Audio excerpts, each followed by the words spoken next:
this.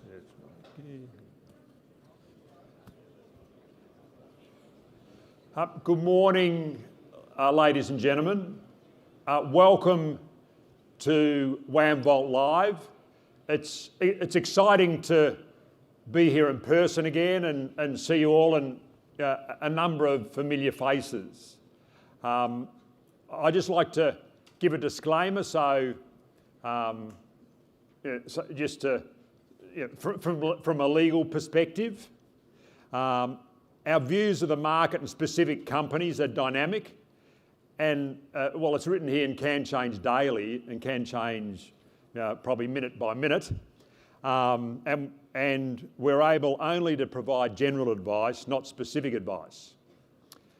In terms of opening today, I'd like to acknowledge the Gadigal people of the Eora Nation, the traditional owners of this land, and pay my respects to elders both past, present and future. I'm Geoff Wilson, I'm Chairman of Wilson Asset Management, and I welcome you all that are here in person and that are here virtually. As you know, we're going to have an action-packed day. It's been a couple of years since we've been able to press the flesh, and that's been, it's been a tough period for us all, but it is great being here in person. You know that it's your company. We're only here because of you. We love what we're doing, very passionate about what we're doing, and you're going to see, we thought in terms of structuring it, with our first one back, we'd try to have it a bit more interactive. Rather than us having the slides and presenting to you, have it more as a question and answer. So we can catch up on those lost couple of years. In terms of the team here, like at Wilson Asset Management, we've really got a good sized team these days, 54 people. We're based, obviously, we're based in Sydney. And on the investment side, a lot of people think I do all the work. I do very little of the work. Someone told me a long time ago, it's all about making sure you employ people smarter than yourself. So that's what I've tried to focus on. And you'll be hearing from some of them today. And we've got 15 investment professionals that are managing all our money for us. And they're very passionate about what they do. So we'll have the Q&A session with the Wilson Asset Management, the lead portfolio managers. Then after that, we'll have future generation panel and question and answer session. And then for anyone who wants to stay for the more formal part of the future generation entities, we've got the FGX AGM and the FGG AGM. And you would have seen, there was a bit of press this morning that we're in the process of getting a new chair of FGX, Mike Baird. We're very excited about that. The future generation entities will be a little bit later. In terms of the market, we've had, what is going to happen with the market? Obviously, if I knew the answer to that question, I probably wouldn't be, if we all knew the answer to that question, we wouldn't be here. Because but in terms of what I've experienced, and looking at the market, we've had a period of 20 years of interest rates coming down. We're now going through, and the last sort of 5 or so years, very accommodative monetary policy. We're now in a different phase. We've got inflation and interest rates going up. And to me, it's going to be a more difficult period. And in terms of, I know this, we've already done some presentations. Some of them, they said, geez, Geoff, you sounded pretty bearish. And I suppose I've got the scars of '87. I've got the scars of the GFC. I like to be plan for the worst and hope for the best. In terms of one of the fortunate things is in our team, Katrina, who runs WAM Global, she's was telling us about a great book she's reading at the moment. It's called Richer, Wiser, Happier.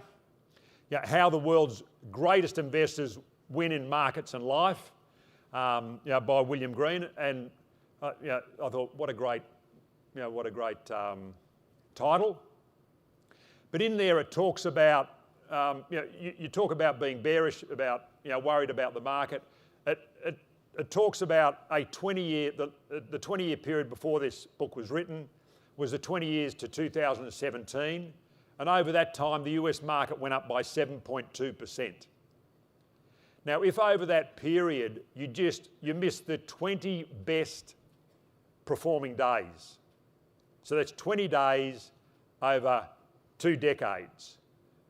And you weren't in the market for those 20 days, your performance would be 1.1%.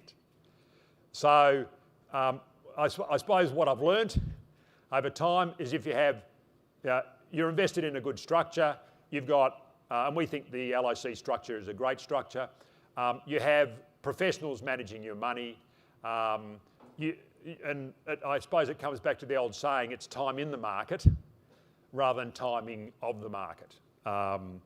So when I feel bearish, I try to think to myself, well, I've just got to, we've got to stay in the market. In terms of the team that's coming up today, I'd actually now like to welcome them up to the stage. Where are the guys? Actually, it's a long way to walk from the back of the room to the front of the room. So they'll be sitting in order. Matt Helpt, who is the lead portfolio manager for WAM Leaders. Then we've got Katrina Byrne, who is over. Katrina is living in New York these days, managing the global fund. She flew back out the other week. And Oscar Oberg, who manages WAM Capital, lead portfolio, WAM Capital, WAM Microcap, WAM Research, WAM Active, and that's it. So look, thank you guys. And the initial part, I'll just ask some questions and then we'll open it up for the general floor for any Q&A. Obviously, in the current market environment, everyone's trying to grapple with what's happening in the world and what is going to happen. Matt, do you want to just talk a little bit about that and what you're seeing and how you're positioning the portfolio? Or maybe what you're seeing and then we'll go back to the portfolio a little later. As you said, try and time the market. Incredibly tough, but here we go, we'll try and time the market. So I reckon the best way to look at the market is where did we come from? And we just came from the most extreme period of policy ever. And with extreme periods, you get extreme valuations. So that's your starting point. But I think that the most important thing is to look, where were we pre-COVID? So pre-COVID, from 2016, the Fed were in a hiking cycle. Now they kept hiking, very much like what's happening now. 2018, they put through 4 rate hikes. December 2018, Powell did the big backflip where he was like, okay, we've gone too far on rates, we're going to pause now. And then mid-2019, they actually started cutting rates. So this is a very good proxy for what's going to happen this year and next year. They went too far, the market started imploding, the equity market and credit markets were slightly dysfunctional, and there was a lot of pressure. So when you look at that, it's a very good indicator of what's going to happen this year and next year. We were actually heading into a recession in 2019, 2020 before COVID hit. And also the most important thing to think about pre-COVID was supply chains were already disrupted. We had the tariff wars, we had China, US, it spread over globally into Europe, everywhere. So you had tariffs in place and supply chains were already fragile. Then you had this COVID hit, which just blew supply chains apart even further. So the economy we came from, you have to ignore COVID period because it's just abnormal policy. But we were coming from a fragile economic place pre-COVID, and now we're coming out of that through the distortion of policy into a fragile economy again, and we're seeing that now as economies are slowing down. So the sell-off in equities we've seen now has been a function of interest rates going higher as the market prices in interest rates, stocks go lower. That's phase one. Phase two is an earnings slowdown, which we're starting to see now, which is demand destruction through inflation. That is happening now. Phase two will be the economic slowdown or the earnings slowdown, which will happen over the remainder of this year. So it is going to get worse before it gets better. But the great thing about markets are forward-looking. So we can see this right now. Everything we're looking at, probably the end of this year, can start to get a lot of optimism around the scenario we'll be facing. The Fed would have hiked. They would have paused. They're already starting to put that in the market now around pausing. So everything is working out how we think it will work out, and we should get a pause in policy rates and then a reduction in rates. But in the interim, the economy is going to slow, the Fed are hiking, and central banks are hiking into a slowdown, which is a terrible recipe for risk assets. So that's where we sit at the moment. Will they pivot? Well, the whole goal of a central bank is inflation. Inflation is their goal, their mandate with employment. So they will keep hiking into a slowing economy, which is it's a collision course for risky assets. So things are pretty dire at the moment, but things will get better. We've been through these cycles before. We know how they play out. They play out when economic conditions bottom or you get a pivot in interest rate environment. So those are the two things we're watching at the moment. So it's probably later this year, but of course it can change very quickly, but that's how we see the world at the moment. Thanks, Matt. And Katrina, so you're based in New York. Bird's eye view of what's happening in the world.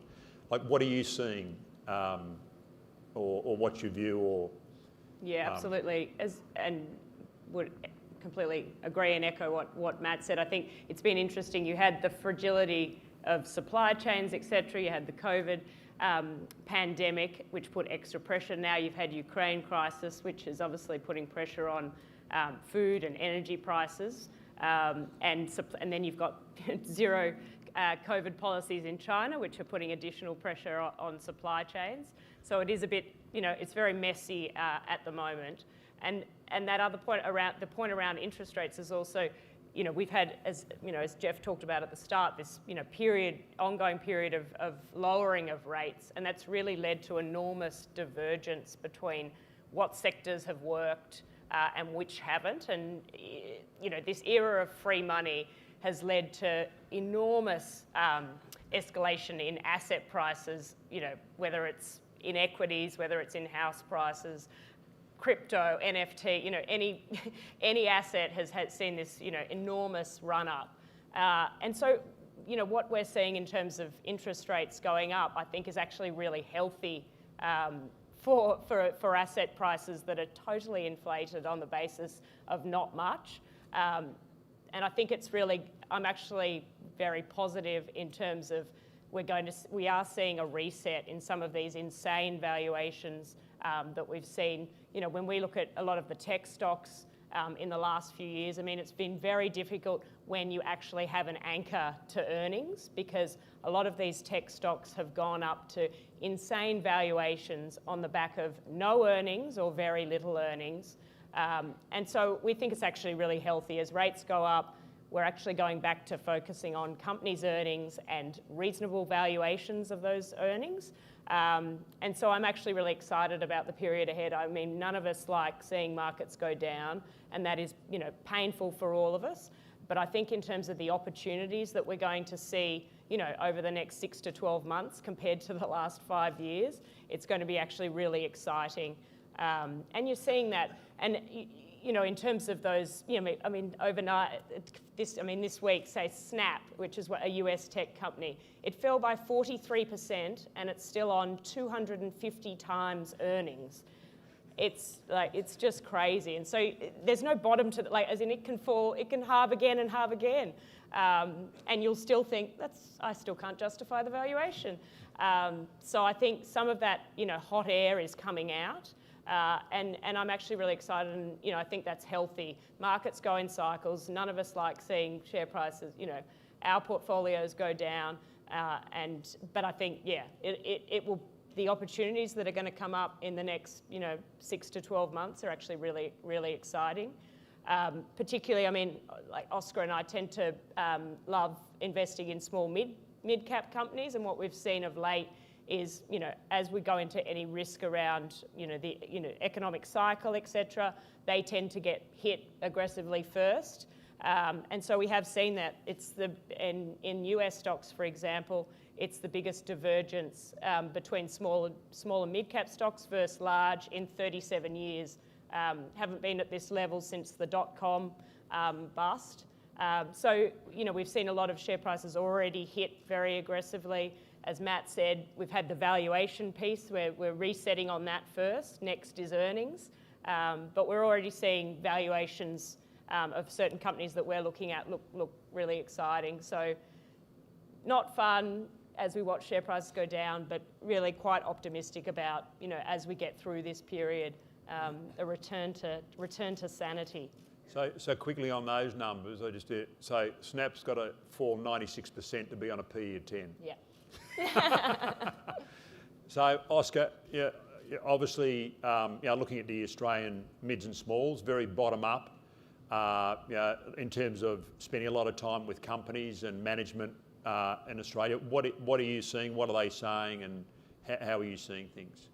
Yeah, I mean, it's interesting. Most companies are pretty positive when we speak to them across a range of sectors. So a lot of them are puzzled as to why their share prices are underperforming. I think the interesting thing as well is that balance sheets of the companies that we look at are probably the best they've looked for some time. Much stronger than they were going to the GFC. Also, much stronger than they were going before going into COVID. But like as Katrina said, it has been a challenging time for the small cap companies that we focus in on WAM Microcap and WAM Capital. I think for us, the positive is that over the last 20 years, we've seen cycles like this before, managing WAM Capital.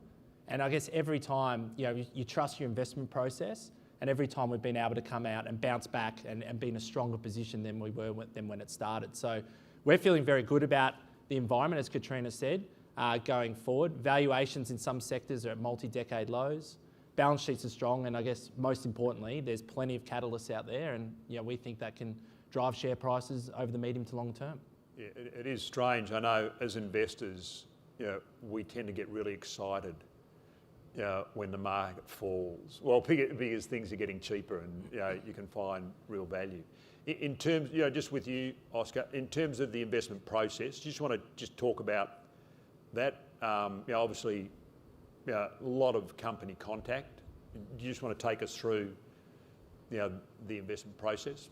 Yeah, sure. And across all of us, we see thousands of companies every year. And I'd hate to know what the number is to be fair, but in terms of the process, it's consistent across all the funds. We're looking for strong earnings growth, and then we qualitatively assess management and the quality of that company within its chosen sector. But above all, we need a catalyst, and a catalyst is something that changes the perception of the market of that particular company, such as an earnings upgrade, an acquisition, a divestment, something that can drive the share price going forward. I think, Geoff, one of the interesting things right now, particularly in our space, and Katrina would probably say the same thing, is very rare that the catalysts don't work, but it has been like that really since around September, October last year, and that's just a function of the volatility that we're seeing in the market, and that can impact small caps. I'll give you an example. Is on Monday, we own shares in Elders, which is an agricultural business, in WAM Capital. It upgraded by about 30%. And we're like, oh, okay, that's good. The share price might be up a little bit. I think as of yesterday, it was down, lower than what it was before that result announcement. So that sort of shows you the headwinds that we've been under. It will change. And as I said, we're seeing a lot of opportunities and great valuations. And it gives you, in terms of that, the response, the stock it gives you an idea of how the market's feeling, isn't it? In theory, there's net selling, and it doesn't matter. You can exceed expectations, but because the market mood is negative, and I remember, when I started in the early 1980s, I remember I was taught then, I'm not sure what it is these days. I'm sure it's more scientific, but it was half the performance of the stock was the overall market, and the other half of the performance of the stock were the fundamentals of the stock. I'm sure there's a lot more scientific way of getting to that same conclusion. Matt, do you just want to talk about, in terms of, because you're looking at the top 200 companies in Australia, and really picking the eyes out of those, and I know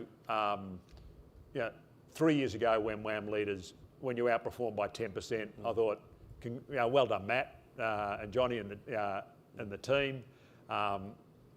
Exceptional result in a very competitive, when you're just looking at those companies. And then when last year you outperformed by 10%, I thought, geez, well done.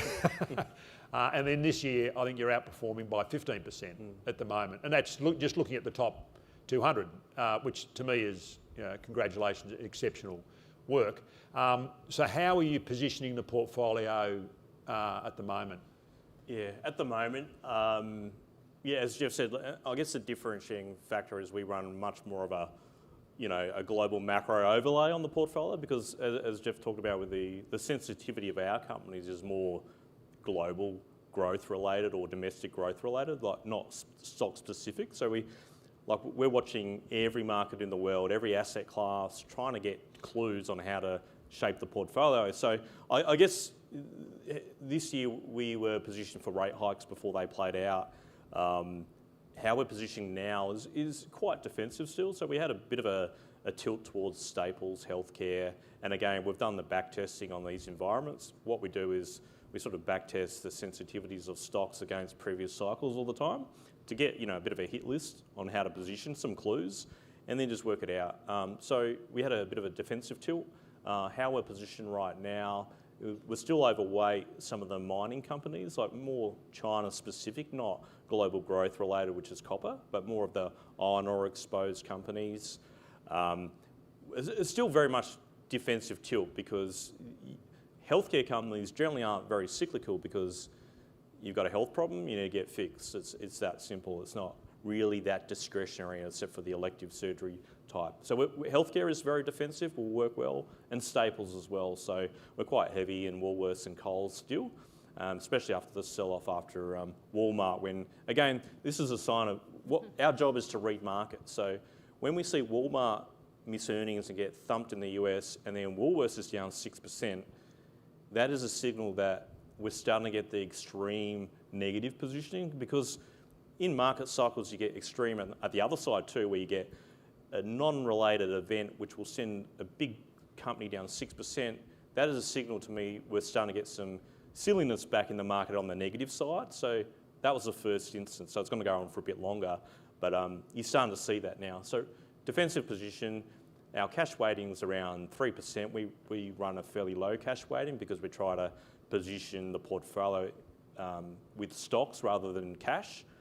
So very defensive position, but really looking for that next inflection, which I think will be when interest rates are put on hold, which I think is coming. You're starting to get some clues now. Bostic, a Fed member, said that. Powell said it in the minutes around September, holding fire. So there will be another inflection point which we can position for, and then we've already got the playbook. If that happens, we've already done the work to work out where to go. So it's a bit of a holding pattern at the moment, but looking for that next inflection point. Great, and thanks, Matt. And Katrina, obviously you're very much bottom up, meeting the companies, and what are you, in terms of, is there any particular companies you like? I know when the shareholders, maybe we'll go through that, a lot of the shareholders, when we're talking to them, what's your view of the market, and what's some stocks you're interested in? Anything particular? Yeah, sure. As you said, what we're doing is constantly meeting companies, and it's interesting. I mean, it's depending on the sector. It's obviously there's a lot of things that are tough in the operating environment, and so when you're trying to find businesses that can still do well with a lot of headwinds in terms of whether it's labour inflation, energy inflation, input costs across the board going up, supply chain disruption. And so it's a matter of trying to find businesses that we think can still do well in this operating environment. And so, that kind of leads us down the path of, often it's, at the moment, it's finding, making sure that you're in businesses that have pricing power, so that, if your labour costs are going up, you're able to push it on, to the end customer. And so that often leads you, to businesses that have market-leading positions in whatever their sector is, or where the input cost component, say, of labour is actually really low. And so businesses that kind of fit in that, realm would be, for example, we own exchange. So the Deutsche Börse is the owner of the Frankfurt Stock Exchange. They also own Eurex, which is one of the world's largest derivatives exchanges. And so exchanges like the ASX in Australia, they're great examples of businesses where you have a high fixed cost in terms of infrastructure, investment in your technology, etc. But then once you cover that fixed cost, incremental trades and volume that go on that fixed cost come in at very high margins. And so, say Deutsche Börse, for example, at the moment, I mean, the best thing for them is that markets are getting more volatile because they're clipping the ticket on all that volume. So that's an example of, I think, a business that has both structural drivers in that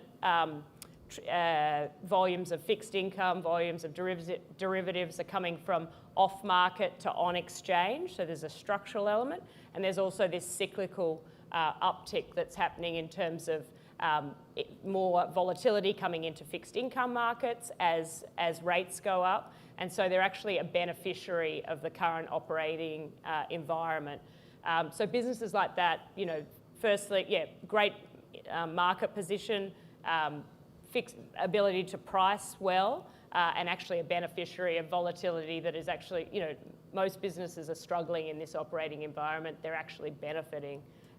So that'd be an example of a business that we like. I mean, thematically, we've got a lot of positions in the portfolio that are geared into some of those trends like health and wellness, where we think, there's only going to be increasing spend on health and well-being post the pandemic. So we tend to like to own the picks and shovels rather than, we don't take any bets on biotech trials, etc. So businesses like Avantor and Thermo Fisher Scientific that make medical equipment that sell to every pharmaceutical and every player in the healthcare industry. So we think they're well positioned. I mean, businesses geared into automation like Zebra Technologies, Concentrix, we own because labour is a massive issue the world over, and we think businesses generally are trying to do what they can to take out the pressure they're feeling from labour costs. We've got businesses that kind of gear into all those thematics that we think can do really well in this operating environment.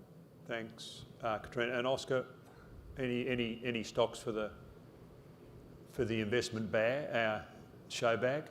Yeah, we've got plenty.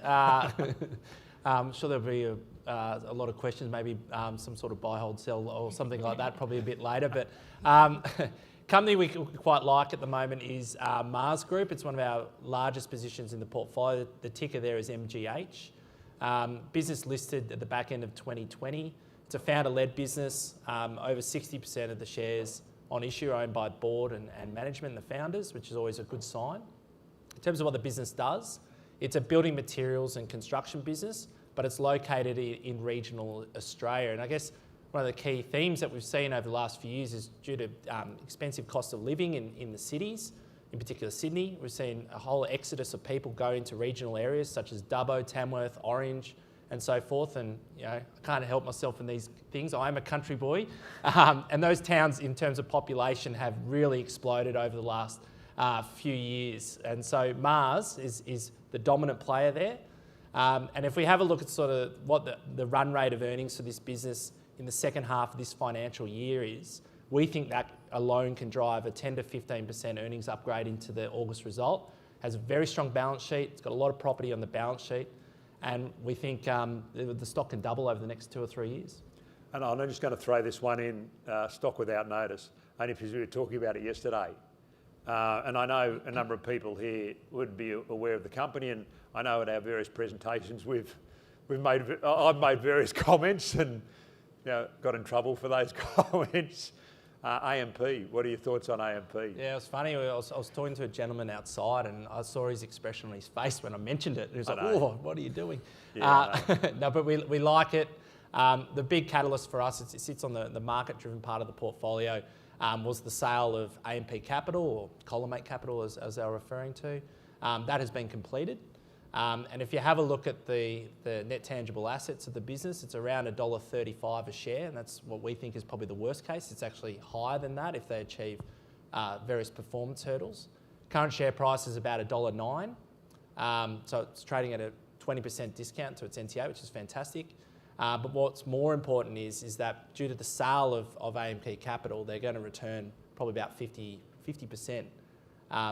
Or they're going to return all that money to shareholders, which will equate to around 50% of the current valuation of the company. So the discount becomes bigger. Yeah, and there's more asset sales to come, so no, we like that. It's one of our largest. And Matt, what are any particular stocks in the top 200 you like? I was going to do one because everyone loves banks, so I thought I'd talk about National Australia Bank, and it's a bit of a joke within my family because my mum bought me some NAB, I think it was back in 1998, and I think it was $30 when she bought them, and I think they've been under $30 for like 30 years, so I always remind her of that. But so National Australia Bank, you know, we all know the company, but they really haven't had an effective CEO or chair or board for that period of time too. Isn't it incredible? Yeah, I know there's a bit of age here, but back then they were the bank, weren't they? 100%, yeah. Yeah, And just the most efficient and... Correct. Yeah. And they go in very long cycles. So obviously Westpac had their issues in 91, I think it was. Yeah, when they nearly went under. Commercial lending and they still haven't recovered. Westpac haven't recovered since St George. But yeah, so National Australia Bank, they finally got a great CEO. So Ross McEwen, he's fantastic. When we meet with him, he's just back to basics. I'm going to get the figure here wrong, but he went to all his staff and he was like, "Do you know we spend $700,000 a year on internal coffees? And every time you take one of your employees down there, that's shareholder money. Like, this has to stop. Like, all these little things, like just getting some discipline back into the business." Geez, I bet, Kate, can you check how much we're spending on internal coffees? But essentially, what else do you do? like, there's another example of changing your password for internal. If you're an internal NAB person, you want to change your password. They had outsourced it, so you have to call IBM or whoever was running it, and you get charged for that, for changing your password, like a consulting fee. Like, so brought all the IT back in-house, back to basics, focus on the customer, get rid of all the legacy loan products where there'd be like hundreds of loan products which were not profitable, streamline it, straight through processing, the bankers got some momentum back. So clear outperformer in the space with CBA at the moment. So I think NAB looks good, cycle aside. Yeah, okay. Yeah. Thanks, Matt. And also, like we always, you all always hear us, talking about what we've done well and, et cetera, et cetera. What about the other side?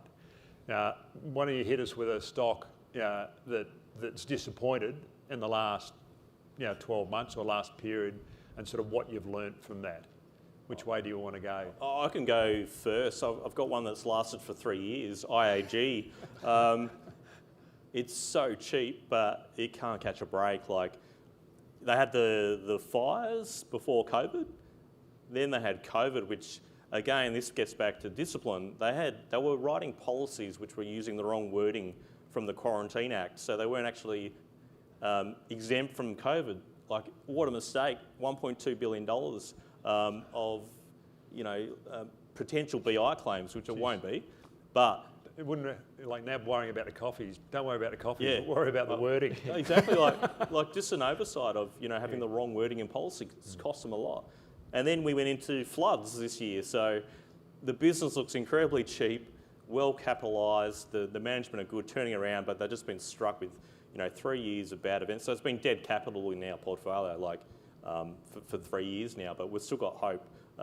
Barring another catastrophic event this year, if they get through to June, they should be right. But I watch the weather every day. Every time it's raining in Sydney, I'm like, oh no more floods, please. So we should be all right this year. Yeah. So it's cheap. It's cheap. Yeah. Well positioned, but will take a little bit of time to come out. Okay. And Katrina? Sure. Yes. So one that's been disappointing of late is HCA Healthcare. So they're the largest private hospitals operator in the US. So the equivalent of Ramsay Healthcare here. And so if I think about, why we liked the stock in terms of our investment process, it's got a fantastic management team. As I said, they're the leading private hospital operator in the US, so industry position very good. They've been very good, like Ramsay's done, of driving their acuity up over time, reinvesting in the business. And so earnings growth has been very, very solid. And then, on valuation, it certainly, stacked up. Of late, and actually through COVID, they did a phenomenal job. So the pandemic hit, they cut costs, they managed through COVID in, 2020 and 2021 exceptionally well. But what's hurt them of late is, we all know it, the labour cost issues have certainly been there, but they've been managing it very well. But what happened in the fourth quarter of last year was that because of Omicron being, so prevalent across the US, they couldn't, in terms of that labour force, the amount of people that got taken out during fourth quarter and the first quarter was huge. So their nurses couldn't, they didn't have the labour force, so they had to use a lot of contract nursing staff, which are a lot more expensive. And so their earnings got hit in the last quarter because of rising labour costs. The other issue, with nursing, and we see this across labour forces globally. Anyone that's been, and nurses are obviously in the line of fire in terms of the pandemic. So there has been an issue in terms of the nursing staff, doctors are just exhausted. They've been dealing with years and waves of COVID, and so there has been a certain amount of the nursing pool that has left the industry. So it's partly a short-term issue in terms of the people that were taken out by the last wave of Omicron are coming back, but there is a bit of a structural, gap in terms of a part of the nursing pool that's been taken out of the workforce. The great thing about HCA is that, 10 plus years ago, like they're the industry leader, 10 plus years ago, they started investing in their own nursing schools. So if anyone in the industry is going to be able to replace their nursing workforce, it's them. But there's a bit of a hole at the moment in terms of where just their cost base is elevated. And so it's been disappointing, in the last quarter, their results. But the stock trades, so to put it in context, where I said that Snap is still trading on 250 times price to earnings ratio after a 43% fall, this stock's trading on an 11 times price to earnings ratio. So the valuation, has reset. And we think these issues are temporary, but it's been a disappointing stock in recent times. And Oscar, what have you got? Yeah, we've only got a short period of time. No. Thanks, Jeff. You usually crack that one. Yeah, that's true. Has been a while though, hasn't it? Well, I think I was sitting here when we were the last presentation. Actually, I was probably saying, City Chic has been a success story, and it's funny how things can change in the market. But yeah, that's been a tough one for us over the last 12 months. So this business is a retail in the plus size women's category. It really was a success story for the team because we bought shares, I think around 20 cents in mid-2017 in the microcap fund, and we rode it all the way up to around $6.50 back in November of last year. And I think at that time, there was concerns around the consumer and a pending recession given interest rates going up, but probably the main thing was there was a little bit of uncertainty around one of their acquisitions that they'd made in the United Kingdom. And we sold a little bit at that point, but we hung on in a decent sized position. And our thesis was, the business has consistently upgraded earnings over its history since we've owned the business, and we thought it was going to upgrade earnings again. The interesting thing was that catalyst actually did play out. They actually upgraded earnings at the February result, but like a lot of retailers, their inventory rose quite significantly because of the China supply chain issues, and that spooked the market. The share price fell around 30 to 40%. It was interesting, the point you were making around the market versus earnings. Well, earnings for City Chic haven't changed that much, but I think it's probably down about 60 or 70% in the last 4 or 5 months. So that just shows you sort of what we've been seeing in small caps. But the lesson there, Jeff, was probably, when we had the negative feedback, we probably should have sold a little bit more than what we did. Gotcha. No, thanks, guys. Look, why don't we open up for shareholders for any questions? Now, we've got our communications team have got microphones. Zoe, why don't we'll start over any questions. You just put your hand up and then we'll try to, we'll move from right to left. Yes, thank you. Thanks very much for the opportunity to meet again after many years. It's really great. I don't know, I should imagine you're aware that the Australian Stock Report is trying to raise a petition against short selling, and I just wondered what your position was on that and whether you might support that movement. Yeah, I remember around the time before the last election when we were running our petition against the franking, the retirement tax, that the Australian Stock Report was running one as well. Like, Matt, have you got a view on short selling? I'm not. To me, it helps make the market efficient. You know, if people can have a negative view, you know, then they can sell. Yeah. To me, it's only when the short selling puts companies into potential,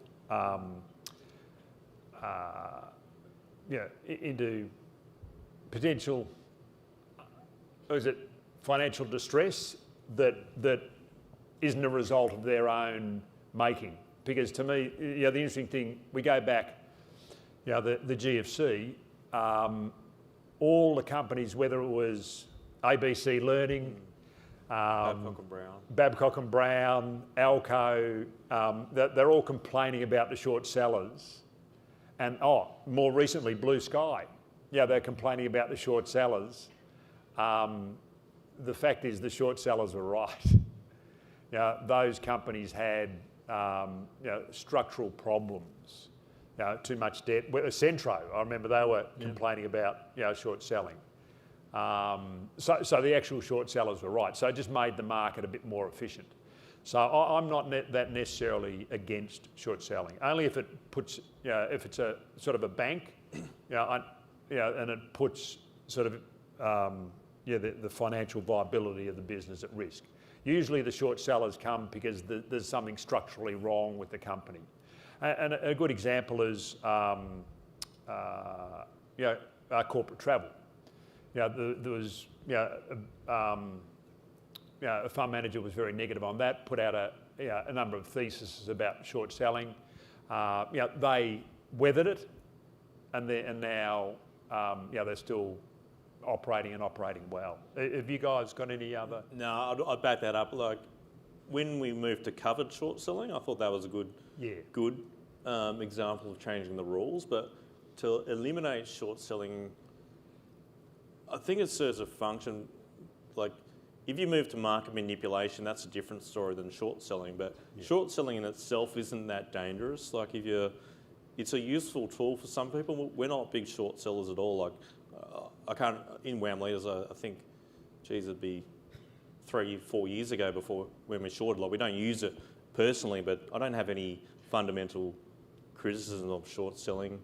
It's more the manipulation attacks through, campaigns which cause damage unfounded, but eventually the market works it out and reaches an equilibrium. Yeah, but when... Yeah. But when these reports are put out on the companies, they're actually performing the short selling in advance. Correct. Therefore, you have a transaction happening between people who have information that the public doesn't have, and so it's like a form of insider trading when that transaction happens, and that is bad for individual investors like ourselves, because we're always the ones that don't know. Well, yeah, but the person that's short selling, you can't be, you can't trade on, well, they're trading on their own information. Like, they're the guys. Yeah, they're insiders. Well, no. You can't be insider for yourself. Like, in theory, if we're taking a position in in AMP, and we're going to bid for AMP, the fact that we're buying AMP with the intention of bidding for it, then we're not insiders. So they're not insiders on themselves. You can't be. In terms of if they come out with a thesis and the market falls, then that creates an opportunity. If the thesis is right, like blue sky, the company went under. If the thesis is wrong, like corporate travel, it puts the share price down, it just creates an opportunity. If the negative is if you get caught up in that noise. The other point to raise is if it's public non-material, you can't be an insider. That's not insider trading. If they're getting their own research that's not material, non-public, then it's fine to do that. You've got to be rewarded for your research efforts if it's correct. Yeah. Elon Musk was brought into the into the subject. His comment was, you can't sell a house you don't own, you can't sell a car you don't own, and you shouldn't sell a share that you don't own. And I think that's the simple fact of it, is that it's actually a breach of commercial law to have a transaction that doesn't have true value. But anyway, Elon Musk has got a SEC list pretty extensive, so I'm not sure he'd be the right person to be commenting on insider trading and market manipulation. Been charged by SEC quite a few times, so. Thank you. It is interesting, like Wirecard, for example, in Germany is one of the biggest corporate frauds, and it's the unwinding of that and how the short sellers identified it, the management were lying through their teeth, and they unwound the whole thing, for the good of all, they were completely fraudulent. Yeah, because if they didn't do it, it would have kept going for a number of years, and it would have been probably more like Bernie Madoff. Yeah. It just gets bigger and bigger and bigger, and the pain is going to be significantly larger. But no, thank you for your thoughts. Hannah, we've got a question there. Hi. First of all, thank you very much for inviting me to this seminar. And I can't wait to see you face to face, Geoff. My question is really, I've been looking at the WAM funds, 3 of them, WAM, WLE, and WMA. WAM, I've invested earlier on, but the price has dropped quite a fair bit since I invested. But I still keep investing on WAM because the yield is pretty high. Then I look at WLE. It seems to be quite stable, not as volatile as WAM. And I'm looking at WMA as a form of diversification because of its private client assets. I'm not after advice. I'd like to hear your comments as a long-term investor, probably have another 5 years to go. What is your view? Thank you. First of all, looking at your age, I think you've got a lot more than 5 years to go. Now, I'm 64, and I was planning on retiring when I'm 80, but then when we did Future Generation Global and supported youth mental health, all the mental health experts said don't retire. So I've now put it out to 90, I think, and I'm sure you're going to be still around when I'm when I'm kicking the bucket. But in terms of let's work backwards on those 3 companies. And after this, you're going to hear from Dania, who manages the WMA portfolio. And the reason you'll be hearing from her is because we think of our Wilson Asset Management suite of 8 listed investment companies, that's trading at the biggest discount to assets. And it's got a nice profit reserve that the dividends are starting to increase. So we're going to cover that in a bit more detail a little later. And there's, in terms of this type of assets you talked about, there's less volatility in those assets. So depending on what your appetite for risk is, then probably a lower risk strategy. So to me, everything lines up with that. in terms of the logic of being a shareholder. And that's why specifically we've got Danya coming, and I'll do a Q&A with her after this. In terms of then WAM leaders, which Matt manages, that's trading around NTA, so the value of the assets. And it's really, as I mentioned earlier, how well they've done. I'm surprised it's not trading at more of a premium. Hence the performance and the fact that they've really got a healthy profit reserve, and they're starting to grow. So, continue to grow that fully franked dividend. So, you'd have to be again very relaxed about that, and you'd assume a continued growing stream of dividends, and assuming it could easily trade at a premium.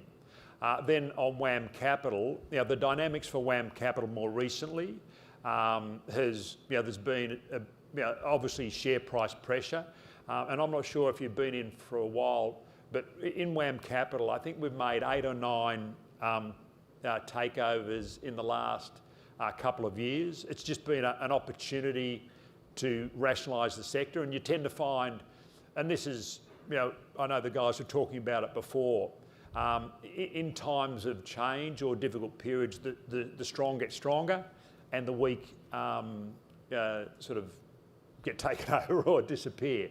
And that's what we've been able to do with WAM Capital. And each time we make these acquisitions, they're good acquisitions for the company. Sometimes it has negative, more shorter-term negative implications for the share price.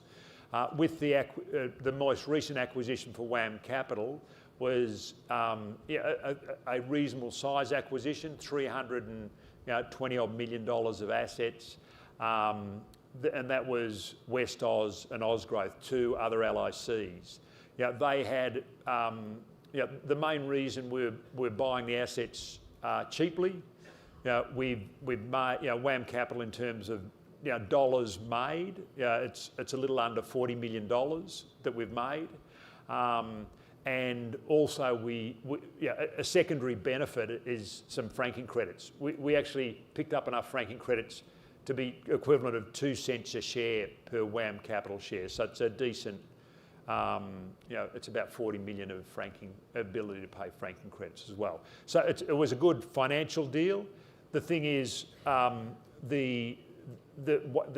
in West Oz, the largest shareholder, which owned about $100 million worth of stock, they sold out.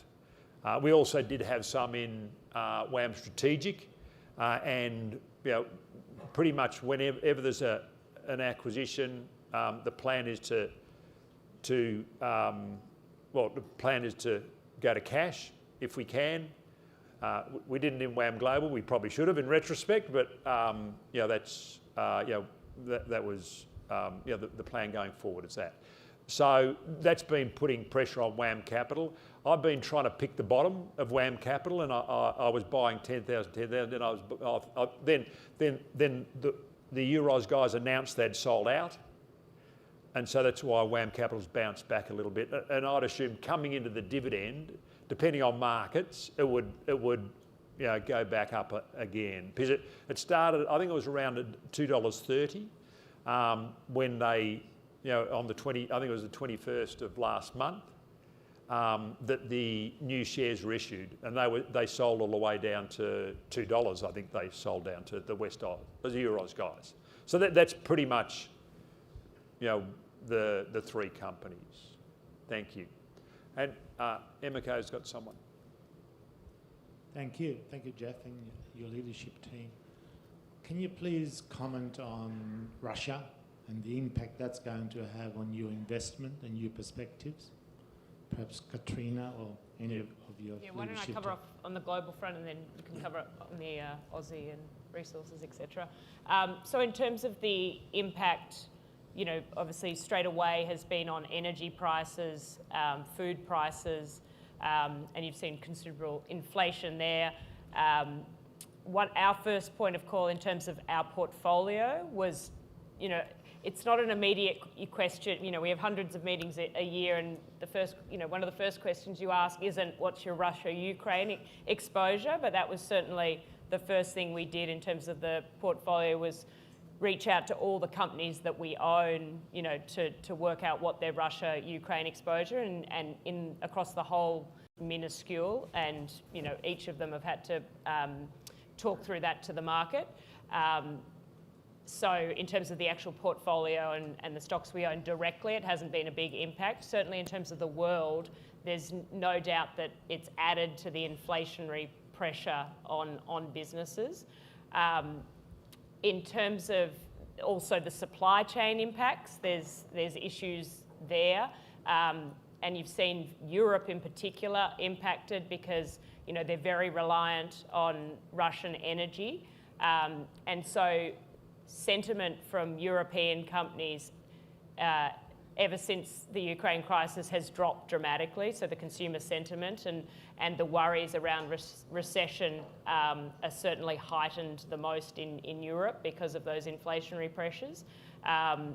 So yeah, I'd say for the portfolio directly, there hasn't been a big impact, but certainly from the supply chain and the input pressures, there is an impact. And, you know, we think about that significantly in terms of any European exposures we have, and in terms of finding new investments in Europe, it's certainly, you know, anything consumer related right now is tough. And, you know, this is obviously ignoring the humanitarian aspect of it. I mean, it's just awful. And timing around resolution is, you know, it's very unclear. But yes, I guess in terms of finding new investments, we're cautious around, you know, anything with European consumer exposure. We don't have clarity in terms of resolution, but direct impact on the portfolio has been relatively limited. Yeah, and I guess it's the same when we did the check with our companies. I think we found Amcor had a manufacturing plant that was used as a bomb shelter in Ukraine. That was about the closest link we got, and then Brambles had a few things there as well. But again, like the way we look at it is through the monetary policy implications of higher inflation at the back end of this year, which will force the central banks to make a really big call between raising rates while economies are slowing. So it's adding to the hawkish pressure for central banks. So then we think, how will that flow into our portfolio? On the energy side, very much agree with Katrina. When we saw it happen, we thought about sanctions happening, and then we knew all the major exports of Ukraine and Russia, and we positioned in a few of them: aluminium, oil.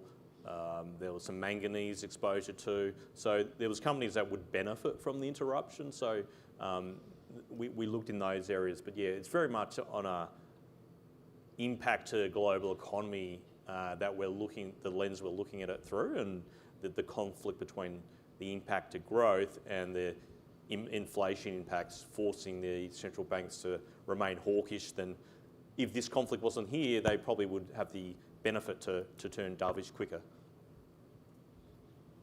Thanks. Where have we got sorry, we'll go back here and then behind you, Hannah. Thanks. Yep. Yeah, just to follow up. Okay, sorry. We're going all the way over there, then we'll come back here. Sorry, yes. Thank you, Geoff. You're talking about the difference between 60 and 80. Well, I've already reached the 80, so and I hope to be around. You might end up being the oldest person alive in the world. No, thanks. But I hope to be around for a few more years. And a Well done. WAM.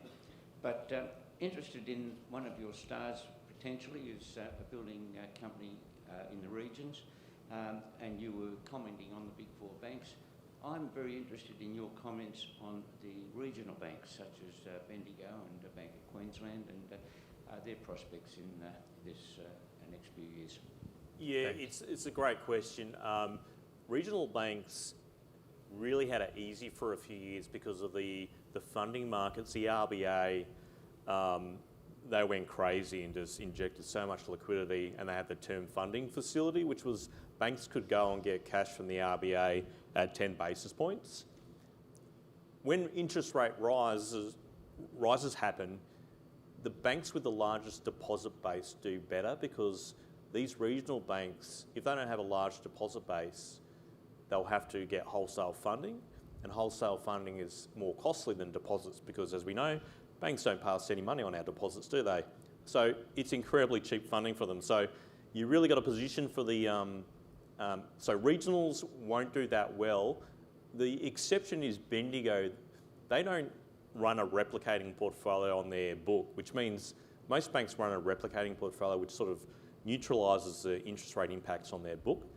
So Bendigo has extreme exposure to rising interest rates in their benefit. So if you're higher risk, you can actually play Bendigo Bank because they actually will get all the uplift from rising rates. But as a general rule, at this point in the cycle, you really want to pivot back towards the bigger banks.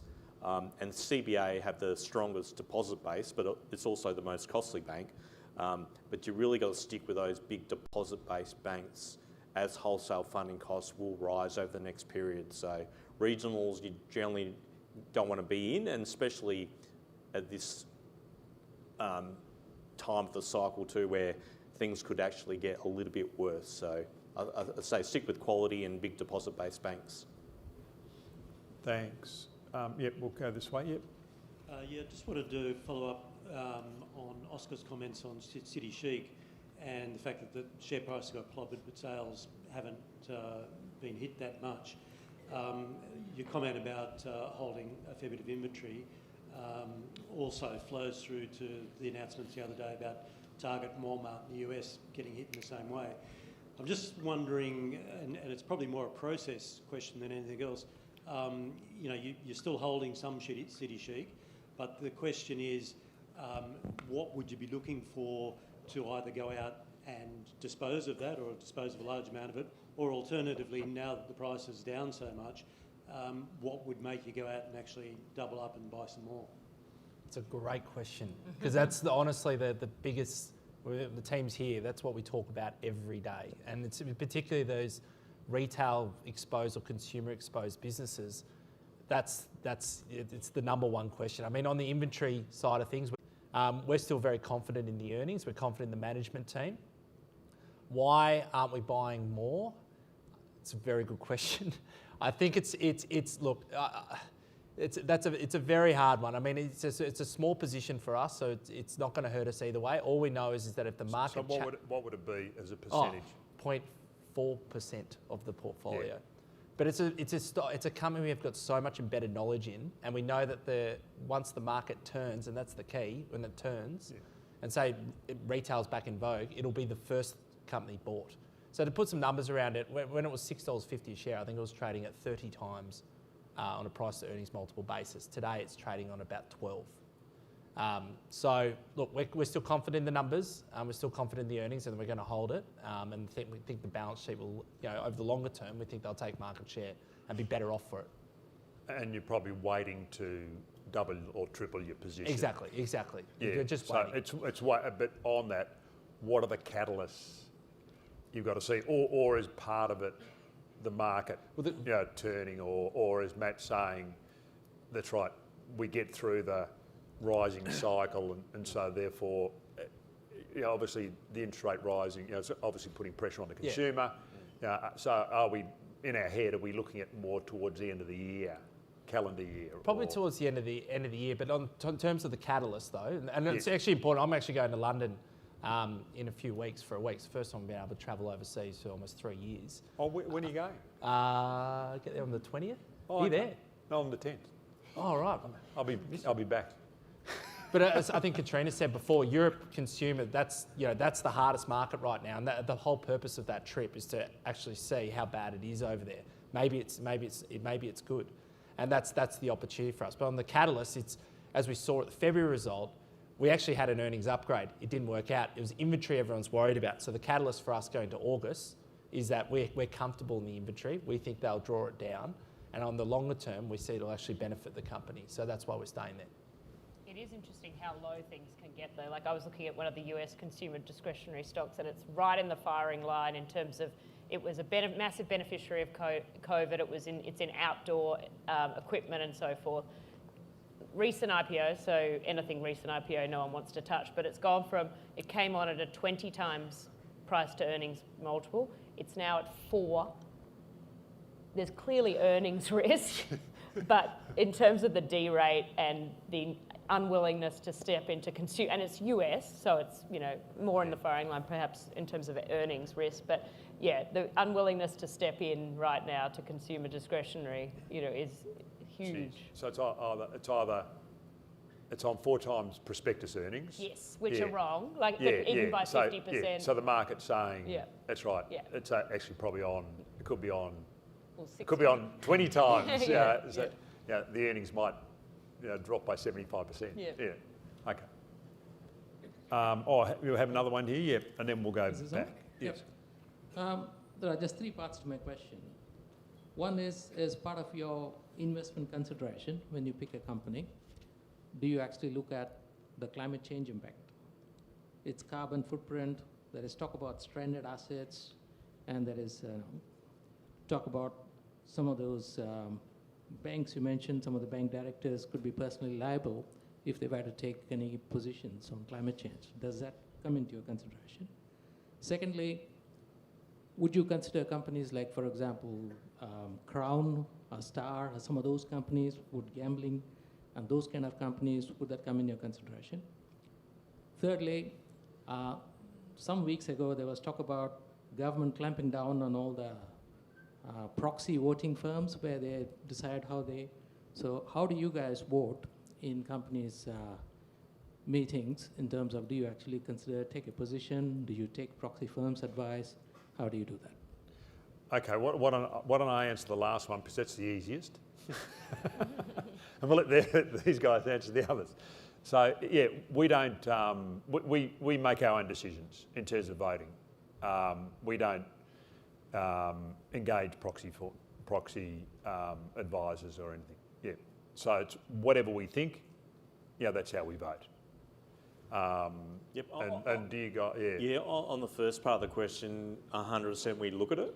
And it is taken to our process, because when we're looking at the company, we're looking from a sort of almost a selfish point of view. Will other investors buy this company? And if they're walking down a path of non-compliance, don't care about ESG, we know the people willing to buy that company will be less. So when we look at a company, we're looking for change, we're looking for moving in the right direction, articulating their plans. So it does form part of our process when we look at it. You'd be the same, Katrina? Definitely. Yeah. And then what was the second part of the question? Crown and Star. Yeah, they've been 2 big holdings in our portfolio. Crown, because it was under a takeover offer from Blackstone. So we were buying that company around asset value. So we were looking at the asset value. We weren't making a judgment on the ESG component of it. It was under a takeover. And Star Casino is approaching asset backing again, another casino asset backing. So we're looking at that. Again, we will buy that on an asset backing, and we won't apply, an ESG filter where we go, we will not invest in it because it's a gambling company. We will invest in that if we think we can make shareholders money on that transaction. Thanks. Thank you. Okay, we'll go this way a little bit. Thank you. Geoff or Katrina, what's the effect on WAM Global with not paying cash for the acquisition or merger or whatever? Oh, sorry, the effect on WAM Global when it took over Templeton? Yeah, you made a comment before that we perhaps should have done shares, we should have done shares. It was WAM Strategic had a shareholding in Templeton, and what we've tried to do, like what WAM Strategic does, is trying to buy a dollar of assets for 80 cents.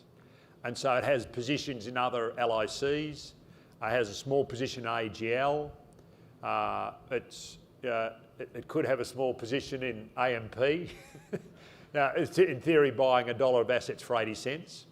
And what, at various points in time, other companies in the WAM group might take over some of those companies. Which, with WAM Strategic Value had a position in Ausgrowth and West Oz, and Ausgrowth and West Oz approached us and said, would you take us over? And would WAM Capital take us over? So we took them over and we and we sold out, and we sold out. Our other entities. When the takeover, the merger with Templeton happened, you were 6% better off by taking the shares, and so we took the shares. But obviously since then the market's come down. That's why I said, if I sort of probably at the very start, if I knew what the market was going to do, we probably wouldn't be here. So if we knew the market was going to come down, we probably should have taken cash. But unfortunately, our crystal ball wasn't that clear. So that was sort of my comment on that. Yes. Okay, so Emiko? Yeah. Two quick questions. What percentage of your portfolio do you roll over every year? And secondly, why do LICs so often trade below their NTAs? Why don't I take it? I'll do the LIC one, and then we can go through the portfolio. And you've got to remember, we are active managers. You pay us not buy a stock and hold it for 3 or 4 years. We believe you pay us to work hard and really work that money as hard as we can to get the best result. On the first part, why do listed investment companies, some listed investment companies trade at discounts to NTA? I actually think it's multifactorial. I think there's 4 main drivers. One is performance. The second one is yield. And I remember when I was over in the UK seeing the Ian Sayer, who used to be the CEO of the organisation that looks after the listed investment companies over there. He was saying all the research they did is the biggest correlation between premium companies trading at premium to NTA and anything else was yield. So it's really a growing stream of fully franked dividends. And what we think about 65% of our shareholders are self-managed super funds that are looking for that consistent dividend flow. The third one is really what every public company should do. It's treat shareholders with respect. And unfortunately, like some companies don't do that. Like they'll do a placement at a big discount to NTA, which will be negative for the current shareholders. So to me, that's the third one, but that's every listed company. And you notice more recently, I got a bit of a bee in my bonnet about AGL, the costs of the merger. I just cannot believe they're paying $260 million to do that merger. They're paying advisors $75 million. So the 4 of us, we could have gone in advisors and we would have got, what's that, 37.5, half of 37.5, probably 18 million each. Like to me, that is just ridiculous. So yeah, it's treating shareholders with respect. And the last one is really having a detailed shareholder engagement, shareholder communication, and shareholder marketing strategy. And that tends to be the one that people fail at. It's interesting. Like, it's in theory you'd think it's quite simple, but that's where they fail. And so therefore, there's and all a share price is, it's a reflection of the amount of buying and selling. And you also tend to get the smaller LICs. They can't afford, like we've got 10 people in our shareholder engagement and communication area. So in terms of, we're spending millions of dollars, and that's our money, as in the management fee money that we get. We're spending that to try to get them to trade at NTA, if not a premium. And a number of ours trade at premiums, some trade at discounts. The discounts currently are WAM Alternate Assets, also WAM Strategic, and WAM Global is a little bit of a discount, and then WAM Leaders trading at NTA. But over time, we tighten up those share registers, and then they trade at premiums. Probably the one that took us the longest to get to a premium was WAM Research, and unfortunately, we've done too good a job because it's trading like a 40% premium to what the value of the assets are. So yeah, I mean, we know broadly the secret sauce, and we're very happy to tell everyone what it is, all the other LIC players. but they sort of don't deliver on it. Now, in terms of that's the easy part of the question. What was the the turnover? Do you guys want to go through? Yeah, like WAM leaders, we turn the portfolio over about 4 times a year, which sounds high, but it's really, we're responding to changes in probabilities of events throughout the year. So we're just modifying our existing positions through the year, because we know markets are not linear, they don't move in a straight line. We're taking data, we're watching data 24/7 to change our view on things. So we're actually quite active, and we're always, every day we're trying to make money by changes in probabilities of events, and that's how we sort of, we've got our core portfolio, and then we're moving the weights up and down. And probably in terms of WAM Global, it's similar to the WAM Capital structure in terms of we have the research portfolio and the active part of the portfolio. We have a higher weighting to the research side of the portfolio. It's probably 80-20, whereas you're traditionally, I'm not sure what it is now, but it's been 50-50. So the research side of the portfolio, we tend to hold those for longer periods, whereas the active part of the portfolio is turned over more frequently. I would say even in the research side of the portfolio, in the last 4 years, we had trade wars, we had Fed pivot, and then we had the pandemic. So even, it has meant we've probably, had to think about the stocks that would do well in those different scenarios. So it's been higher than it will be over time. But yeah, that core research side of the portfolio, I mean, we'd love to hold the stocks for 1 to 3 years if we could. And a number of the top, you see even in the top 20 of the WAM Global portfolio, we've held for the last 4 years. So there are core holdings that we'd love to, I'd love to own in 10, 15, 20 years.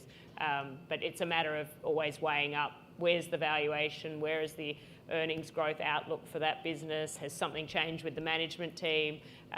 So it's dynamic, but the research side is longer dated in terms of the holdings than the active side of the portfolio. Yeah, and Katrina sort of said it for us at WAM Capital, certainly. And if I split the portfolio up, on the active side, WAM Active, that's about the same as Matt, about 4 times a year. And then on the WAM research side, it's about 1.5 to 2 times a year. So blended all together for WAM Capital, it's probably around 2.5 to 3 times a year. Great. Another question over there. Yep. Thanks, Geoff. There seems to be a rapidly increasing demand for things that are related to the electrification of vehicles and things, and I'm just wondering how the portfolios are positioned for things like cobalt and lithium and the rare earths. Do you wait till companies are up and running, or do you look at things in their embryonic stage? Within WAM leaders, we really look at the raw materials, so we're not looking at the end using. So the lithium is a boom and bust industry. Like, it's going to go through various cycles because it's very immature. So there'll be a huge supply response. But we've purchased Alcan and Pilbara. We've held them probably for about 2 and a bit years. Independence Group as well.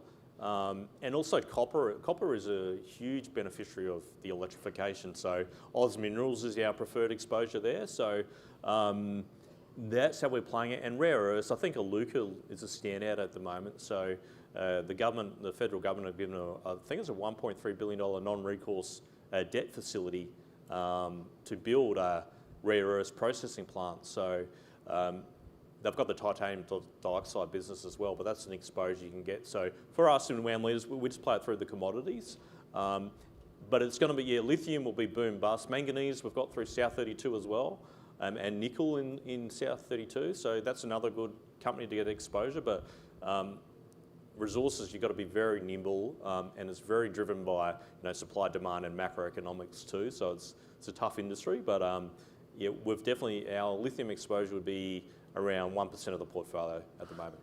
I think on the small cap side as well, I mean, the exploration side of things in that space has gone absolutely crazy in the last few months. And I think the danger in that space is there's a lot of companies out there with long dated projects that are going to happen in 2030 and so forth. I mean, there's an example of a company called AVZ, I think it's called, and its market capitalisation is, I think, about $2.5 to $3 billion, and it's currently in trading halt because it's got a dispute with the with Congo basically over its mine, and that's a large market cap, and when it starts trading again, it'll probably fall quite considerably. So in terms of how we look at stocks in that space, like Matt, we always try and see if we like producing assets.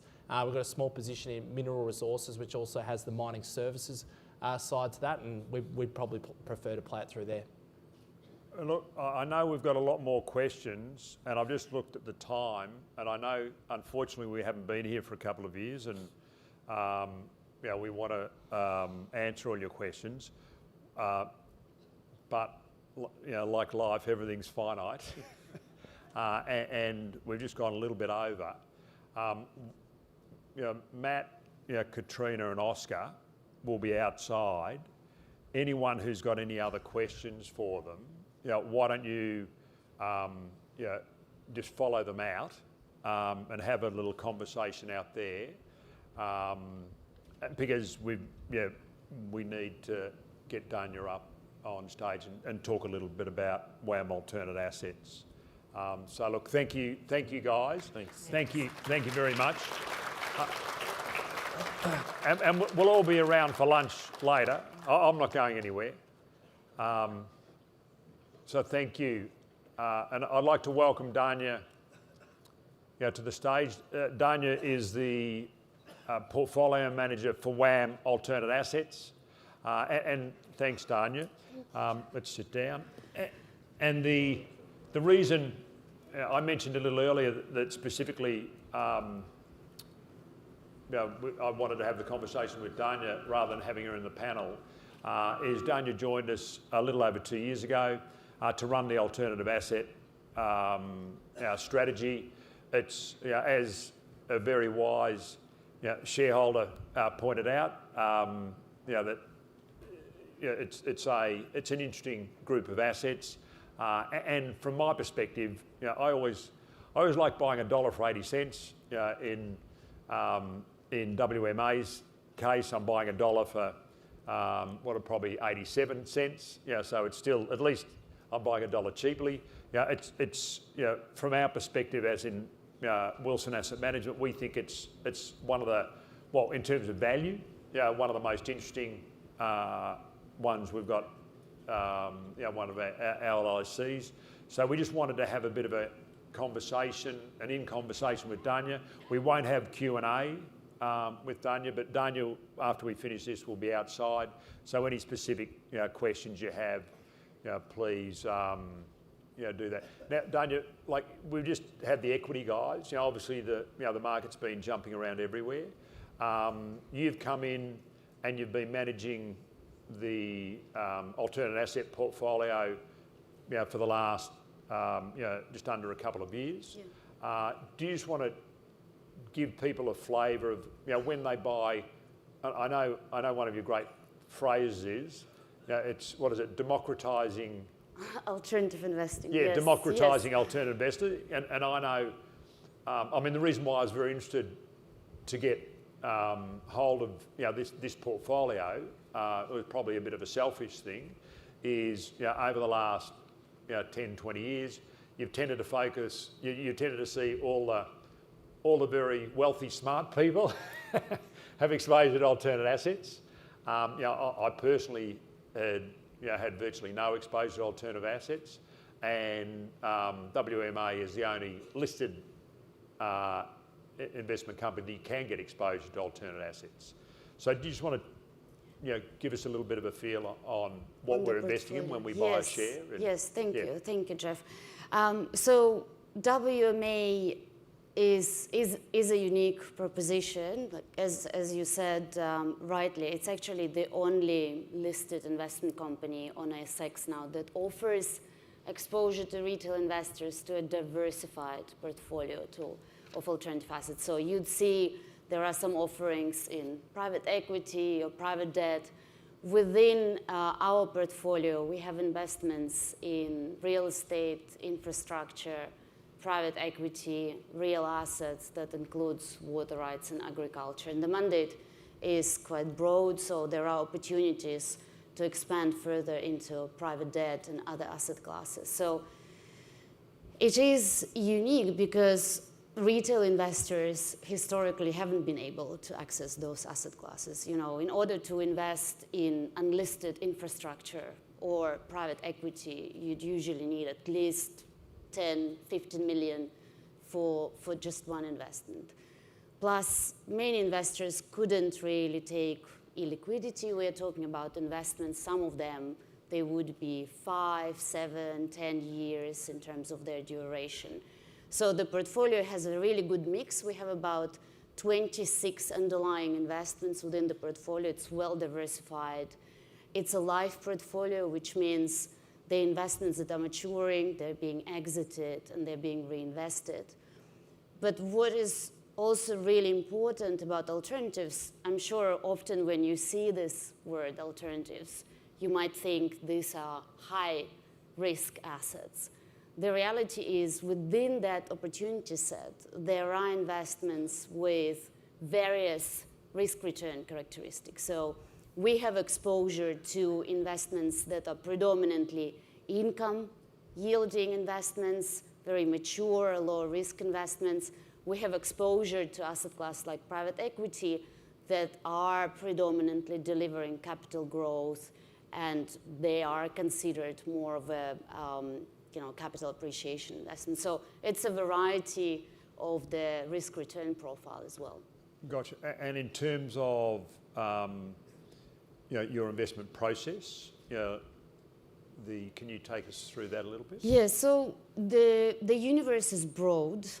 Each asset class is very specific. So rather than starting with a bottom up and looking at individual investments, for me, the first step is really about understanding the macroeconomic environment, because also these are long-term investments. So very important to have a strong conviction in macroeconomic trends or themes when making those investment decisions. So within the portfolio, I'm focusing on 4 mega trends.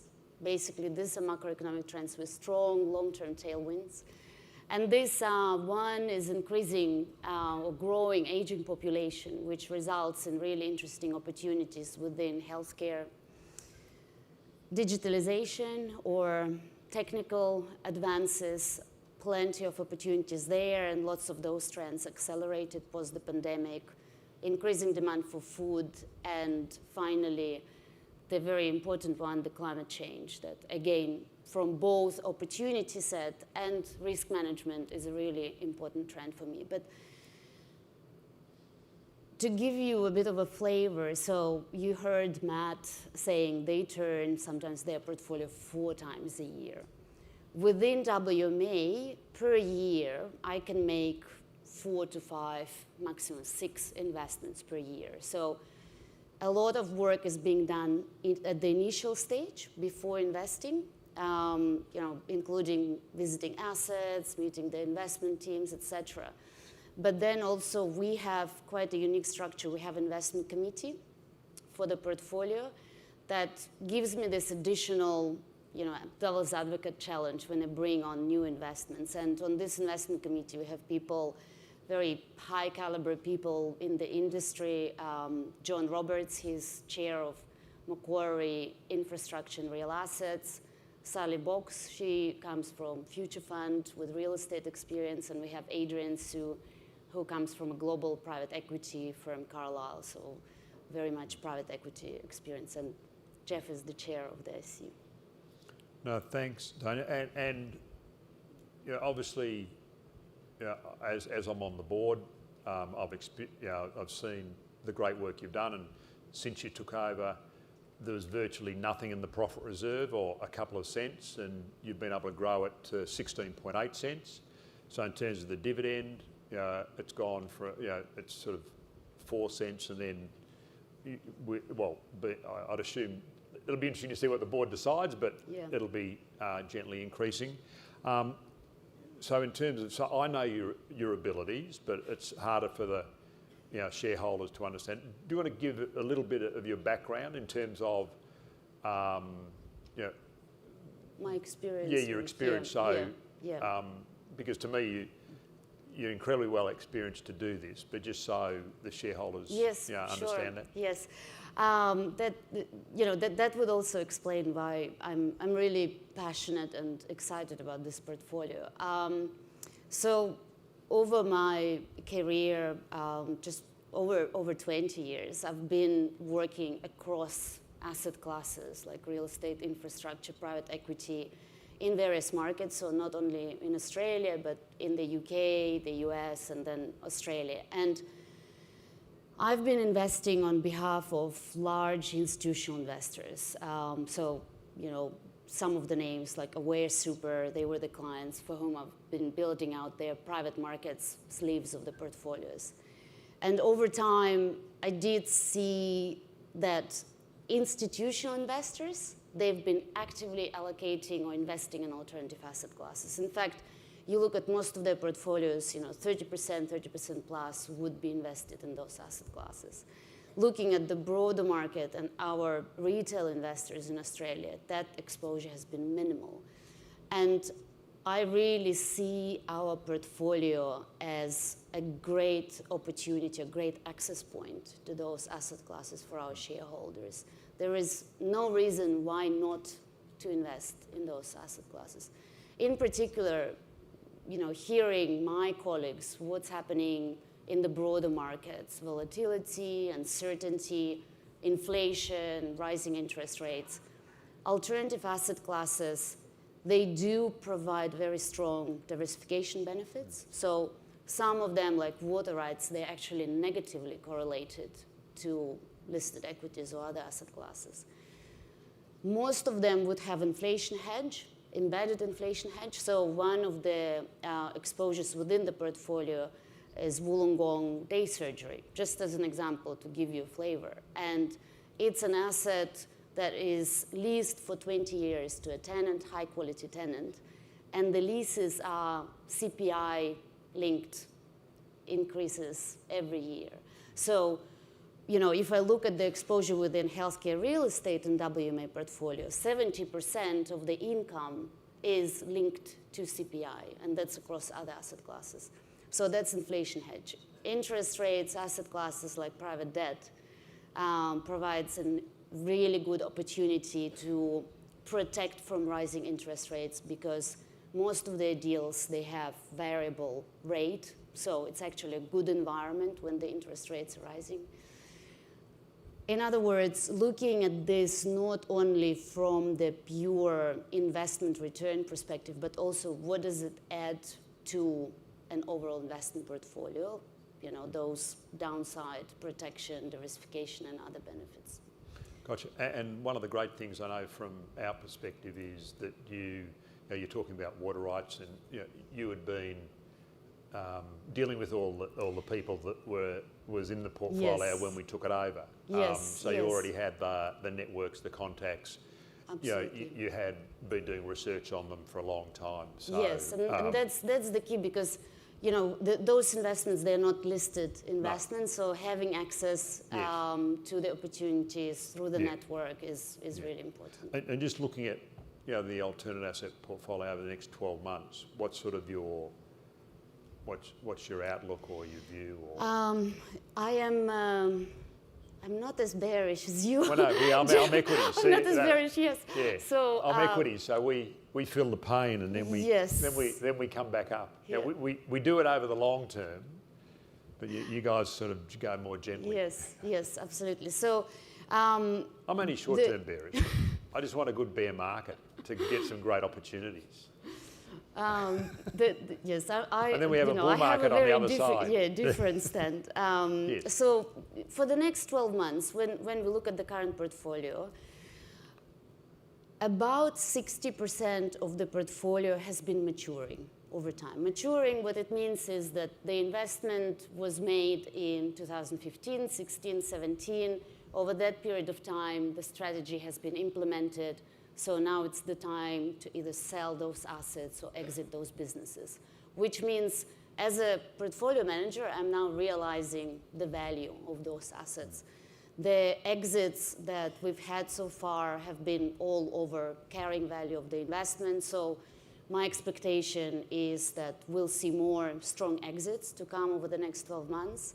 And in terms of reinvesting this capital, this current time is a really good time for alternative investing, really across asset classes.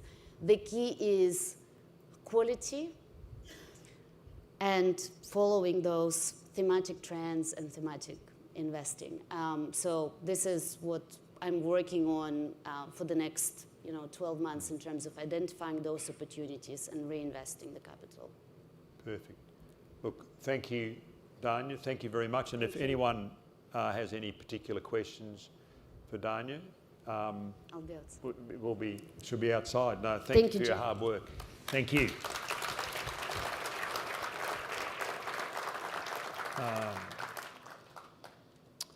Okay, so look, we just thought we'd give you a taste of WMA. In terms of, I know, Dania, everyone thinks I'm very bearish, but we know there's, well, what we've learned by Katrina giving me those facts, it's really the time in the market, not the timing of the market.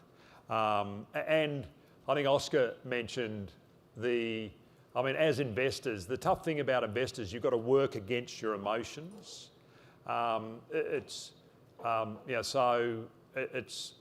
If you can turn your emotions off, it's great from an investing perspective. It's not great for a relationship perspective. So you've got to be buying, sort of when there's a bit of blood in the street. I don't think there's enough blood there in terms of the exceptional value. But we know the great thing is there's enough grey hair or no hair in the audience that we know that after bear markets we have bull markets, and the question is just to me it's how quickly you make your money back. And I know WAM Capital, the last during the GFC, I think it was it took the market 6 years to get back to its previous peak, and I think we made the money back in a couple of years. And the good thing is we've got a really, you saw just a glimpse of the team. There's 15 really smart people that are very passionate about managing that money. So what I'd like to do now we've got the Future Generation segment, and I'd like to invite Carolyn Gurney, who's the CEO of Future Gen, does an exceptional job. I will walk off that way and she'll walk up this way and take you through the next part of the presentation. So thank you very much, Carolyn.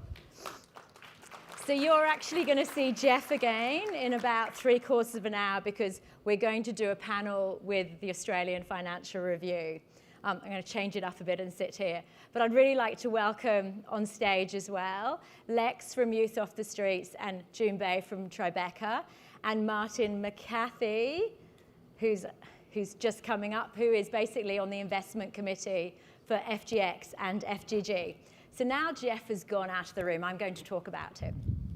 So basically, we haven't been on tour, we haven't spoken about Future Generation for a number of years really to an audience. So it's exciting, really exciting to be in front of you all. So Geoff, in 2012, he went to London and he read an article in the Financial Times, and it basically talked about a group of fund managers that had come together to work for free to make a social impact. And so he sort of mulled over this article and thought, actually, we all do a little bit for charity. We all do a little bit, but do we do enough? And how can I utilize my investment skill, my networks, our shareholders to actually make more of a difference? So how do I leverage the financial markets? What do I do? So he came back and he spoke to a number of other fund managers. So you had Gabriel from Sandon, you had David Paradise from Paradise, and a number of others. And so Future Generation Australia was born. And that was about investing in Australian equities. So he brought the fund managers together. He also got a number of the providers to actually help underwrite all the costs. And then he went out to shareholders and said, You know, we all want to make an impact. How can we do that? And so what they came up with is that you would invest in this company and you would get no performance fees, no management fees. All the fund managers would work for free, but we would give 1% of the total to make a social impact, to give that to charities. And it was really successful. It kind of resonated with the fact that I can put my money in, I get a dividend, and I can look after myself, you know, with that, but also I'm going to be giving that little bit to charity.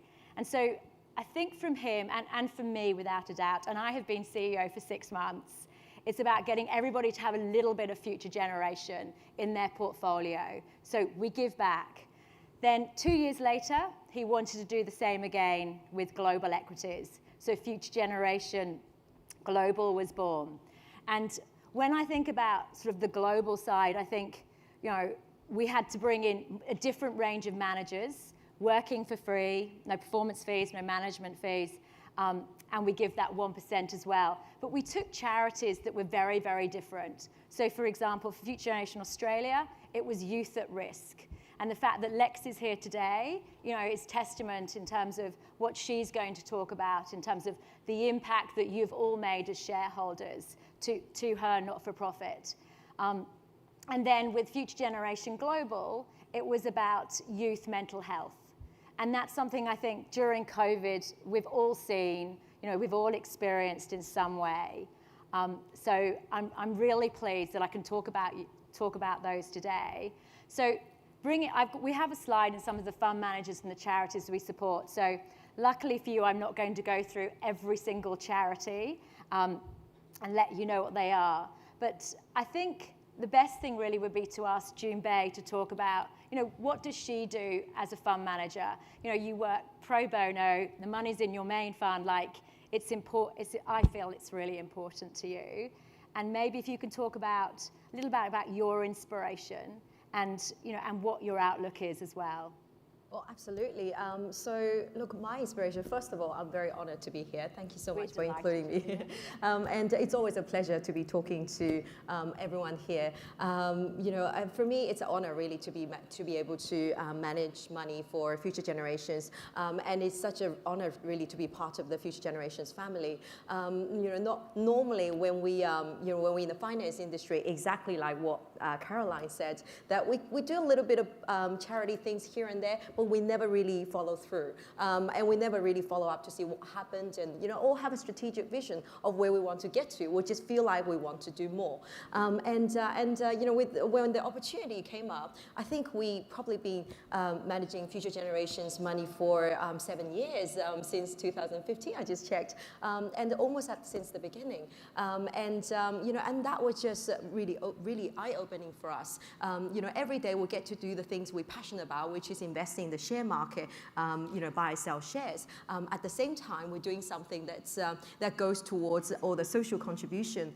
And also what's amazing is that, you know, normally we don't hear about all these different sort of charity. We hear bits and pieces on TV advertising and things, and they tend to be the similar really large charities. What Future Generation does is bring this portfolio of charity you know, and show us what they do. And it's just been incredible to, along this journey over the last many years, to get to learn those charity. In fact, I have become very close to some of the charities. You know, today we'll hear from Lex about her charity, and you know, I've become very close with Race Foundation.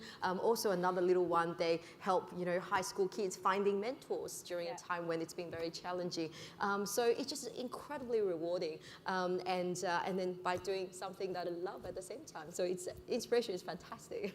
Excellent. So tell us a little bit about your market outlook. I mean, obviously you've heard from WAM this morning, but in terms of your outlook, what is it? Because I think you have a slightly different perspective. Oh, look, absolutely.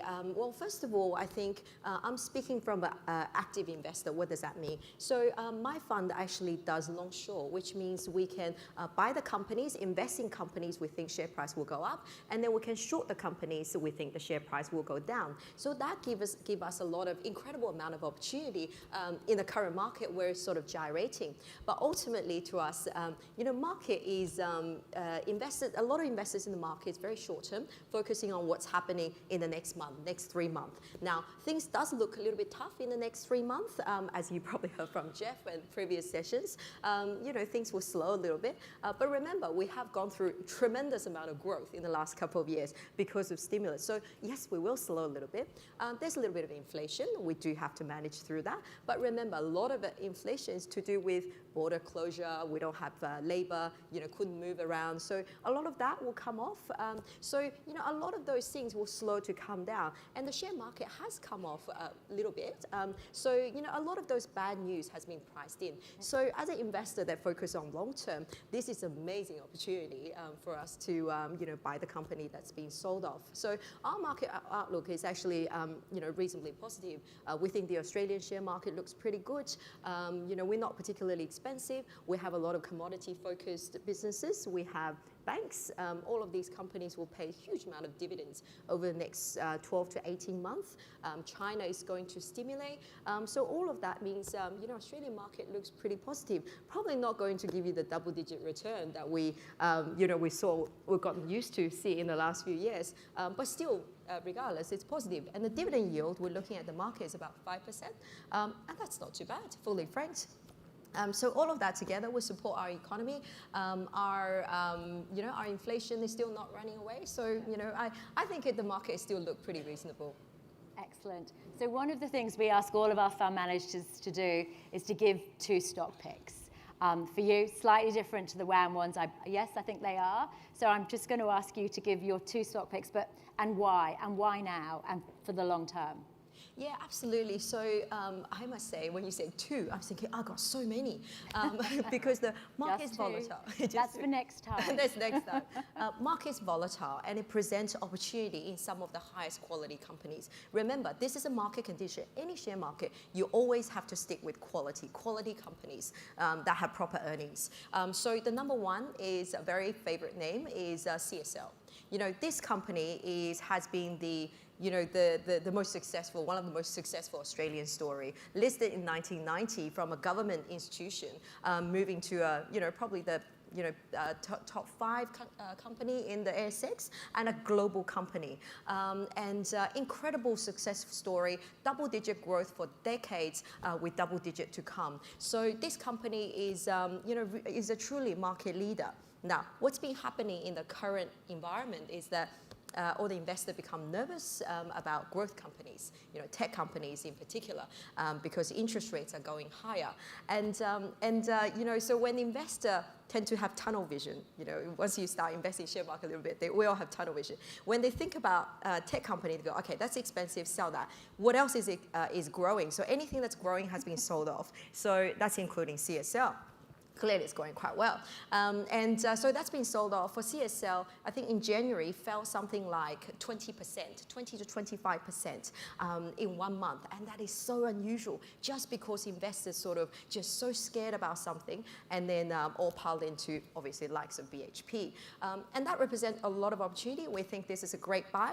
Regardless what's going to happen to the economic outlook, whether US is going to slow down or globally slow down, this company will grow double-digit for the next many years. And that's regardless of whether there's a recession, non-recession, very defensive. And the company is cheaper than how it's ever been. So, we think this is a fantastic company, and it's a great time to be buying now. And it's almost like a bottom drawer sort of company. So that's the first one. Let's go for the second one before I ask you some questions on it. Okay, let's go for the second one. So again, the second one, we tend to be a little bit contrarian. So we pick things that's sort of being sold off and nobody likes at this point. I'm going to pick a tech company, which you probably know which one, Xero. Again, it's a market leader. It's a leader in SME software, focused particularly in accounting software. However, it's recently branching out into some of the HR and other space. It's got a great platform. It's got decade-long execution, a sort of proven execution in dominating market share, in dislodging existing incumbents. It dominated market share in the New Zealand first, a little New Zealand company, and then it came to Australia and then replicated its business model. and then dominate the Australian market. And then it went to the UK a few years ago. Again, they replicated its business and dominated that market share. And now they're gradually moving inroad into the US as well. So to me, this is a business, again, it's a bottom drawer business. You know, it's a business that in 5 years will be significantly larger than what it is today. You know, people worry about, oh, today's earnings really expensive and all that. But this company not buying today's earning because they just showed you that they can replicate their business model in New Zealand, in Australia, in UK and US. It could be global dominance. Remember when CSL was a tiny company? Remember when Cochlear was a tiny company? There was so much skepticism. Remember, you know, how expensive people used to say those companies? It's the same thing. So this is another company. I think it's great to buy. You know, share price volatility because people worry about the short term and it's expensive and all that. You know what? Share prices come off more than 50%. It is the time to be buying this. So you actually spoke before about that. You've got lots and lots of, you know, stock picks that you would recommend. So are you moving your portfolio around a lot of the time, you know, especially with what's been happening in markets? Look, what we do with our portfolio is that we become opportunistic. So simply because the market is actually quite volatile and there's not enough investors in the market to keep the price consistent. That's why you can see the big price drop, like CSL, you know, top 5 company to drop 20% in the month. It's unheard of. So that presents really nice short-term opportunities. When it does that, we will jump in and buy these companies. And then when we make our return, we'll trim or we'll find other opportunities. And being the active investor, the long short, it allows us to do so because we never run out of money. So we can always find you know, short opportunities to continue to buy those opportunities as they advance. Excellent. So we can ask Jun Bei questions afterwards, but I just wouldn't mind going back to my sort of stock pick, which is obviously Future Generation Australia and Future Generation Global. And when you talk about diversification, I mean, that really rings true to me because that's what we've actually tried to do with both of the companies. And Marty obviously is on the IC and is sort of responsible with, you know, we have fantastic IC committee, which has got Zenith, Morningstar, well, the founder of Zenith, I should say, Morningstar, Jana, a number of fund managers as well. And they look at the composition of both of the portfolios. And I mean, Marty, it might be worth just saying a few words on how we balance all that together. Yeah, no worries. And look, I think when you look at the FGX and FGG proposition, you know, I think we described it earlier when we were talking about it. It's almost a win-win-win proposition. You know, for the fund managers, they're able to give back to the community without us asking for a cash donation. It's really it's not extra work for you. You're managing a portfolio already. You're just giving us your expertise and your time. And capacity in your portfolio. For the charity partners that we have, it's, you know, an annuity and a consistent stream of income for them to be able to do the great work that we're doing, and I'm really excited to hear from Lex and the work that you guys are doing. But from a shareholder perspective, you know, it's much more than that. What you're getting is you're getting access through a listed investment company structure, access to a diverse portfolio of investment managers and a portfolio of managers that have been handpicked by, you know, an experienced investment committee, as Carolyn touched on.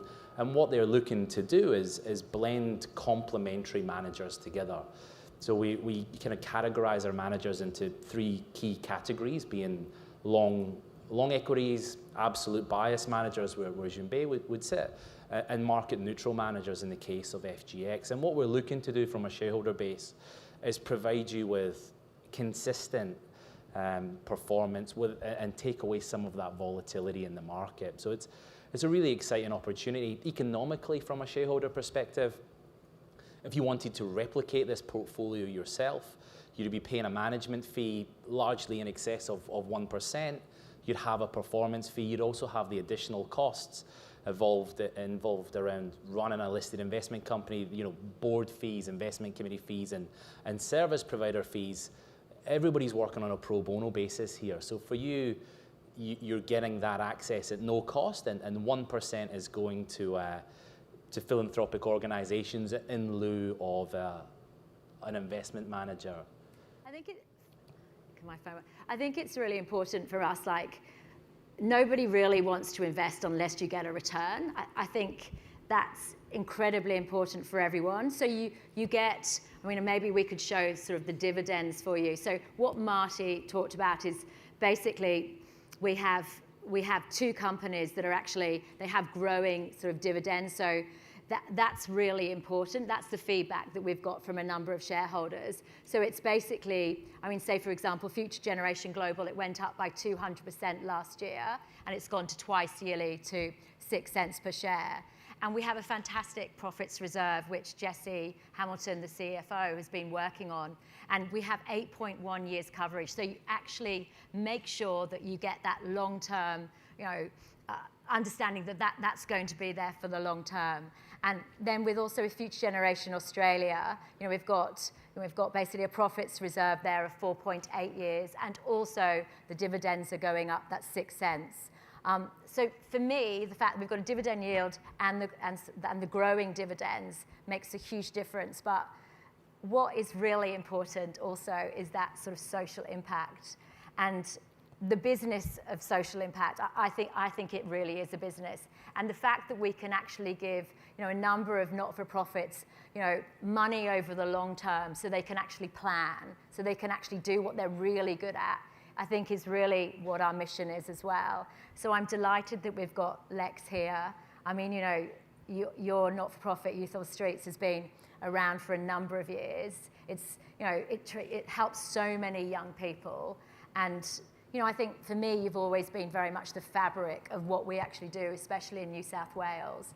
So I'd really like to ask you, what is your inspiration? What gets you up, to go in, because it's a really tough area, youth homelessness. Yeah, thank you, Caroline. Thank you for having me here. I've not been to something like this before. This is all very new to me. So it's quite daunting. It's not so much daunting. It's just like it's struggling to keep up with some of the terminology. So I'll try and be mindful of that when I'm talking about, I guess, youth homelessness terminology as well. So what gets me up in the morning? Look, I never knew what I wanted to do when I was at school. I wasn't concerned about that. I just didn't have an idea of what I wanted. And I started year 11, I became unwell, I had to leave, and I went back and decided I wanted to finish my HSC because I'd started it. And I still didn't know what I wanted to do. I ended up doing different jobs in Sydney. I worked at Randwick Racetrack as a strapper. I worked as a car detailer in a smash repairs. I was a courier. And then I finally went to university. I thought, I want to go to university and then see what it is I want to do with my life. And I did a social science degree with a double major in criminology and psychology. And it was while I was there that we got to the psychometric testing component of the psychology part of it, and I thought I need to go through a practical example of doing that testing. So I applied for a job that had that as a component and did the testing, which was very arduous, and then got a call back, and I thought I need to look at what this job is. And it ended up, it was working with young people in custody at Yasma in Sydney, a girls' jail. And I thought, I don't know how I'm going to go with this, like young teenage criminals, like is this what I want? But I went there, I stayed for 10 years, I loved absolutely every moment of it. My frustration was that we were not able to reach the young people early enough before they ended up in custody, and we just seemed to be preparing a lot of young people for an adult jail, which seemed to be, it didn't satisfy me. So I looked at the not-for-profit space, and I worked in a few different organisations and came to Youth Off the Streets 10 years ago. So I guess the thing that gets me out of bed is that we have a huge homelessness issue in this country. We're very good at working out what happens overseas, but we're not very good at looking at our own backyard. And, tonight just in New South Wales, there's 10,000 young people who are homeless. When Father Riley started Youth Off the Streets in 1991, there were 10,000 young people homeless in Australia. So we're not solving the issue. It's actually, becoming an increasing concern. So for me, I feel that I had opportunity when I was growing up. I didn't experience, you know, a lot of hardships that our young people do. I had a good home life, and I think that it's a right that young people should be able to be given opportunity to be able to make their own decisions and not have circumstances forced on them at a young age and then not be able to ever recover from that. You know, we're talking about the cost of living and interest rates going up and how incredibly hard it is to get into the property market. It's like, well, you need to also consider there's a big chunk of young people in this country that that's never going to be an issue, like having a property, and even having job security is going to be problematic as well. I know we're very excited that we got down to 3.9, I think it is, % unemployment, and that seemed to be a big issue for the election. It was more about a percentage rather than the people impacted, and yeah. So I just think that getting me out of bed is that we've got a big problem we haven't solved. So what do you do? What do you do on a day-to-day basis? I mean, for me, I look through COVID. I mean, I see my daughter.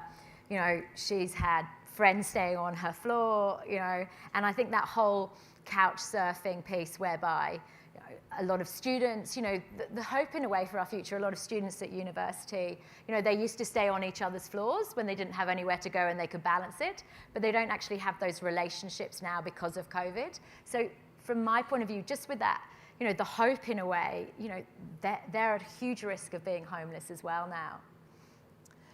Well, that's the thing. There's an added layer, I guess, with COVID. We had young people that we normally wouldn't have contact us, and they called to say, look, I lost my job, I can't pay my rent, I'm not sure if you're a service that can help me because I've never been in this situation before, but what do I do? So that was very early on at the beginning of the pandemic.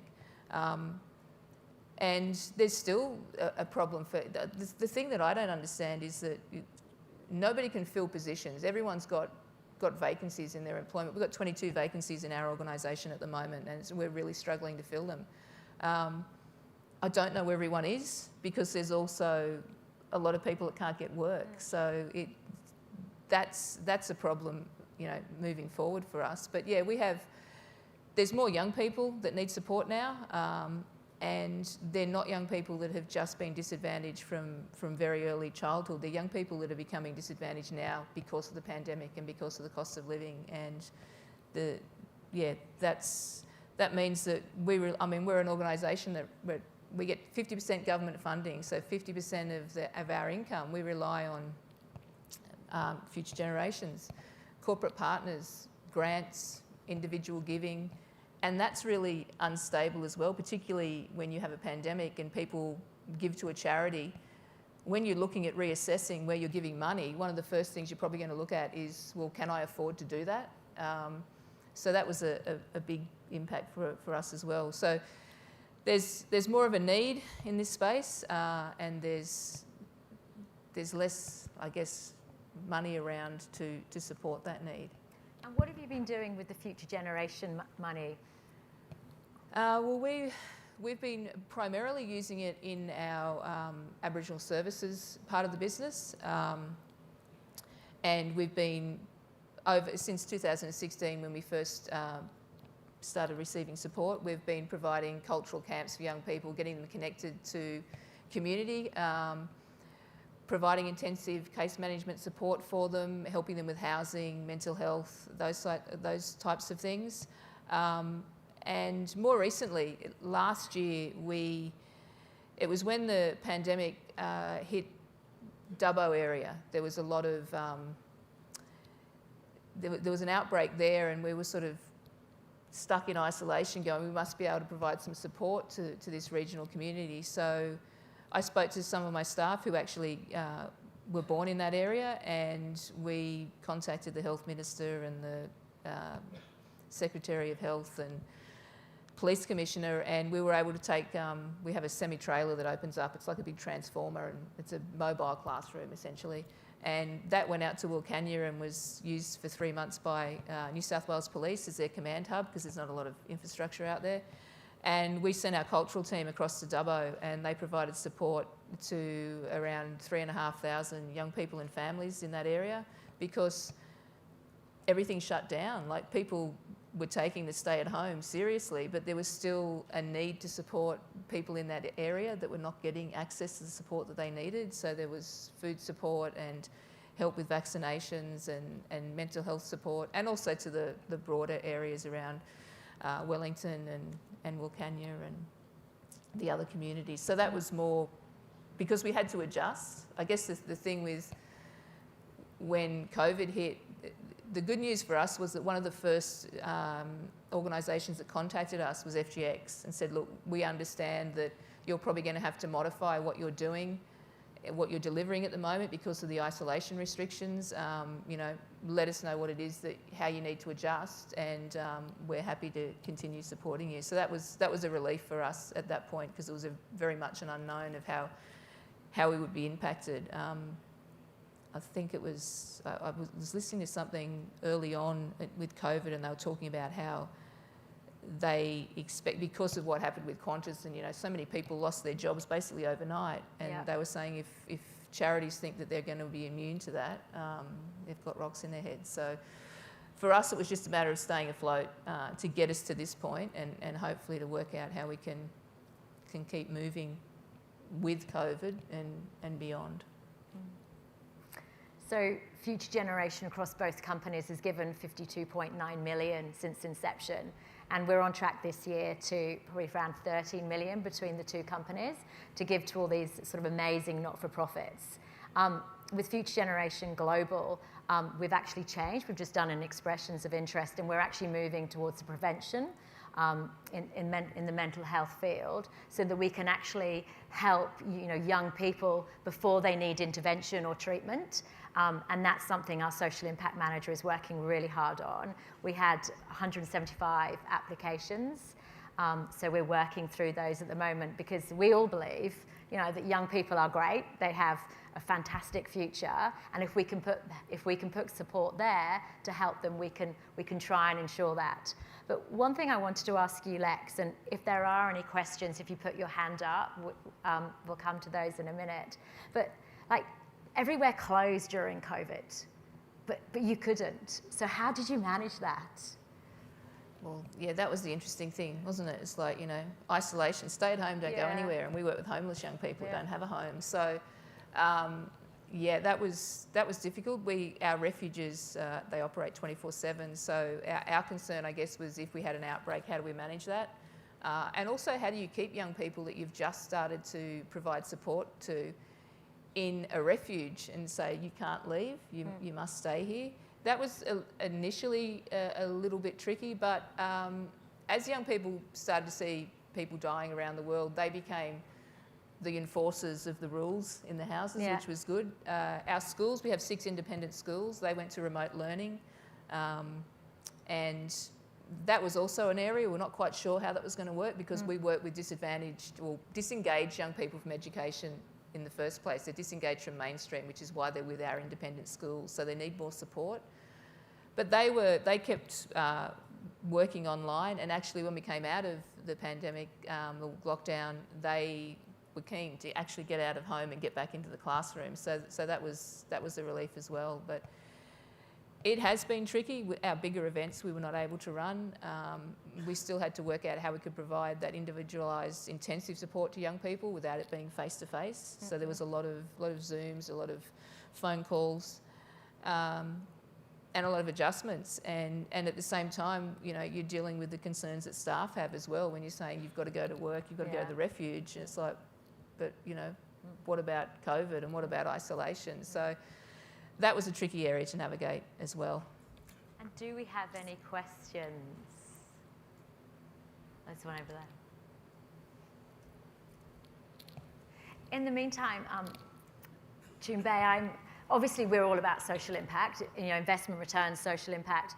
You obviously are a specialist in your area. What do you see in terms of, you know, the companies you're looking at in ESG? That's a very good question.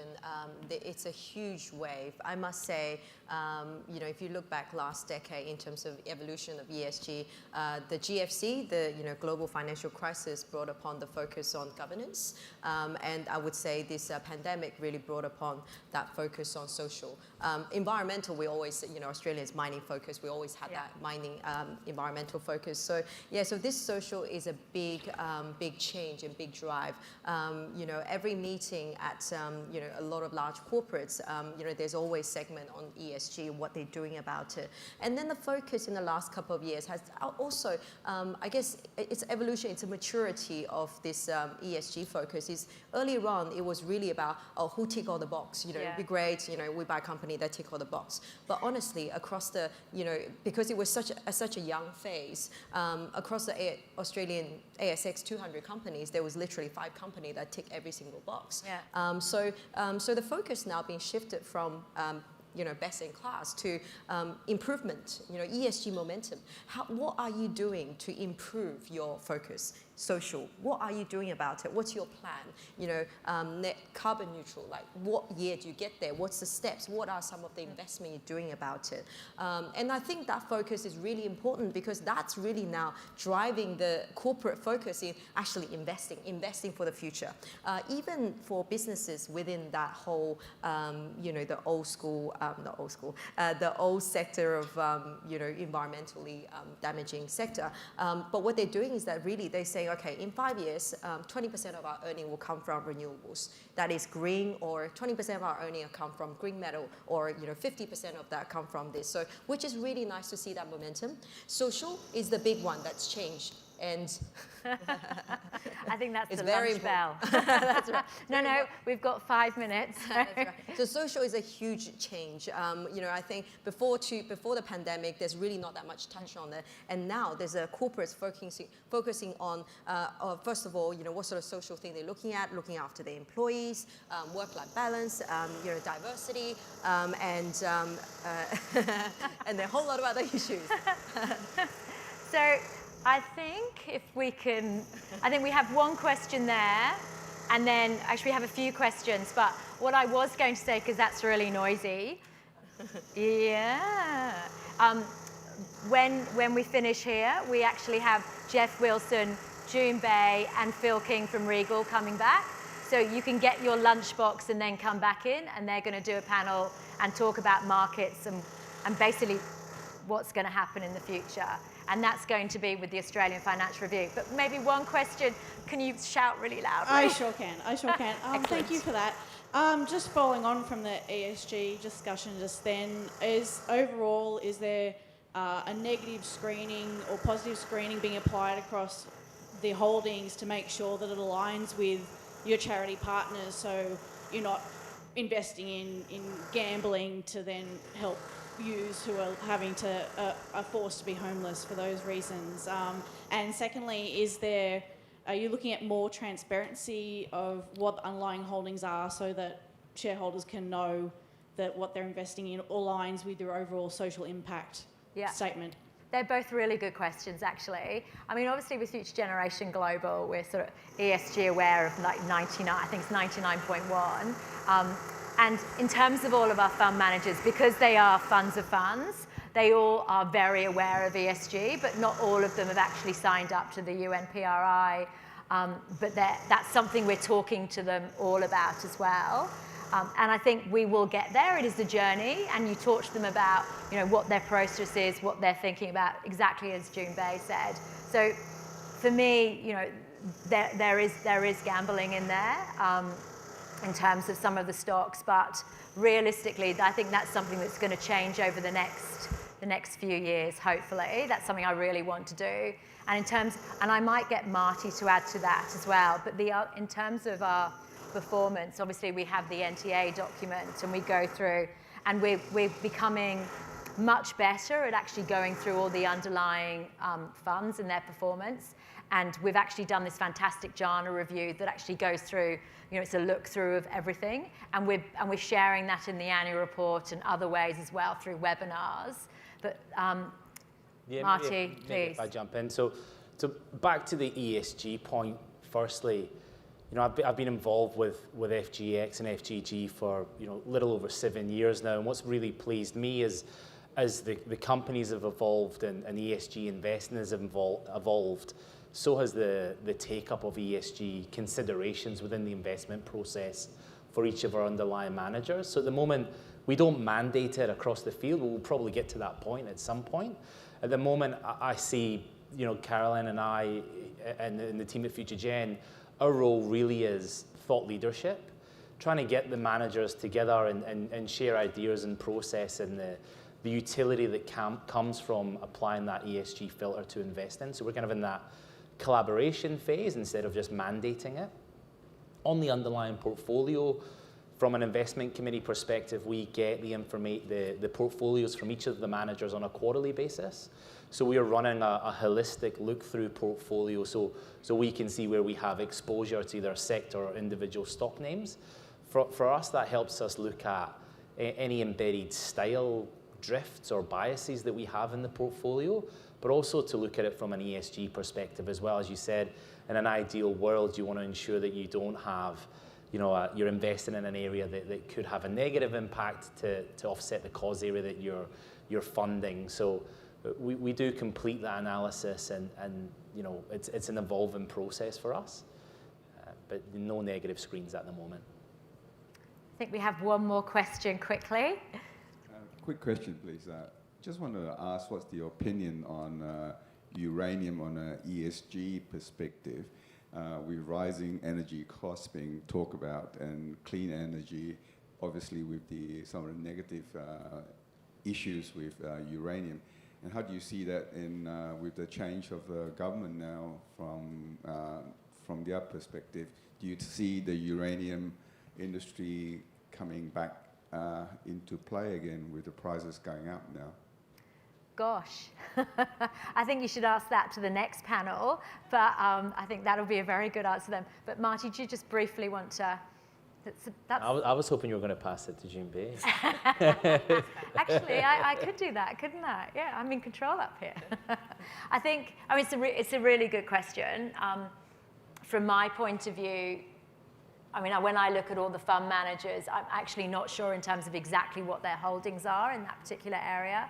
I mean, June Bay, would you like to comment on yours, if that's okay? Yeah, sure. So look, I think just in terms of, uranium itself, that we can always address next panel, but you know, with the energy prices going up, absolutely it's putting pressure on a lot of you know, previously committed ESG plan, right? So because, you know, we don't really have any new any energy supply coming up because energy prices going through. So it is a challenging period for any government to really guide through this energy transition.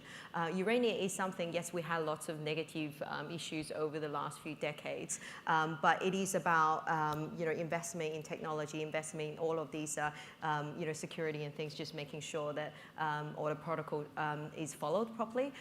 It is cleaner energy compared to what it was, and it is something that needs to be invested in, and it is incredibly important. It will become part of the future energy source for all of us. So it's very important to have focus on that. But it is a transition that all of us have to manage through. And as I said before, in terms of ESG, you know, plan is that you do want to see company doing something about it. You know, doing something about it, about their portfolio, improving their future to, you know, what do you call it, greenertize, to, you know, to future-proof their own portfolio, their own business, so they have all the exposure to all the renewables and green energy. And it's pleasing to see a lot of companies are doing so. Excellent. Thank you so much. We're really passionate about what we do, so if you have any questions, all of us can talk about it afterwards. But please come back, grab a lunchbox, come back in and listen to Geoff and Phil King from Regal, and as well as June Bay as well. And thank you very much.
Well, good afternoon, everybody, and welcome back from lunch. I hope your lunch boxes are as delicious as they look.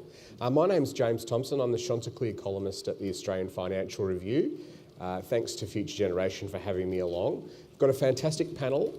June Lou from Tribeca, who you've met in the previous session, is going to talk to us a bit more about the market and stocks and where the world's heading. Phil King is the CEO of Regal Funds Management. Is on the cusp. Tomorrow, Regal is completing its merger, all things going correctly, and so we'll hear a little bit more about that. And Geoff Wilson from WAM needs no introduction, but it's great to have him on the panel too. You might have read in the Financial Review today, on the front of the Companies and Markets page, great story about Mike Baird chairing Future Generation, which is very exciting for Future Gen. It's a great photo of Caroline and Geoff and Mike there too. So that's a bit of exciting news to follow. It's great to have three fund managers on stage to talk today. I'm going to ask the same question to all of you to open. It's an extraordinary time, June Bay.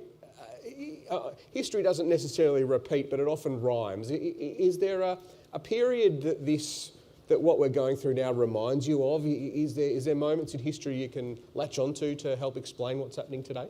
Yes and no, and I was hoping that you could throw the question first to the others because I clearly haven't seen enough cycles compared to Geoff and Phil. But you'll probably do a lot better than that. Yeah. I probably bring that fresh perspective. Look, I must say that so I went through the GFC. And then the following subsequent things, and comparing to the experience then, and also read up on what happened previously in 70s, 80s, and 90s. It really seems like there's really actually limited space where we can refer this to. In the last few decades, we haven't seen much inflation. Inflation is one thing that is really, really different, and this is one thing that many of us really thought will be temporary. Now, what created this temporary disruption or this inflation really is the pandemic. And now when pandemic first hit, I was trying to look back and speak to people from previous cycles. Not many have gone through a pandemic. No, not many around in the Spanish flu. That's right. That was the one that was the Spanish flu. I was thinking, gosh, well, how do we read from Spanish flu? And what did the share market do then? So look, pandemic was unusual. And when it happened, all the government has thrown money at it. Central banks lower the interest rate, just throw money at it, see how people, hopefully the business will get through. And we did. And so obviously created quite a lot of, access and bubble in a lot of asset classes. So whether it's property, whether it's share market, and there's all of that. And then subsequently what happened was, because pandemic is such an unusual thing, government locked down certain areas and then opened them and locked down again. This is certainly the experience in Australia. And China is still in lockdown, hard lockdown in many cities. It creates problem of supply chain, pressure on supply chain. Globalization of the last 3 decades or 2 decades, or since the 90s.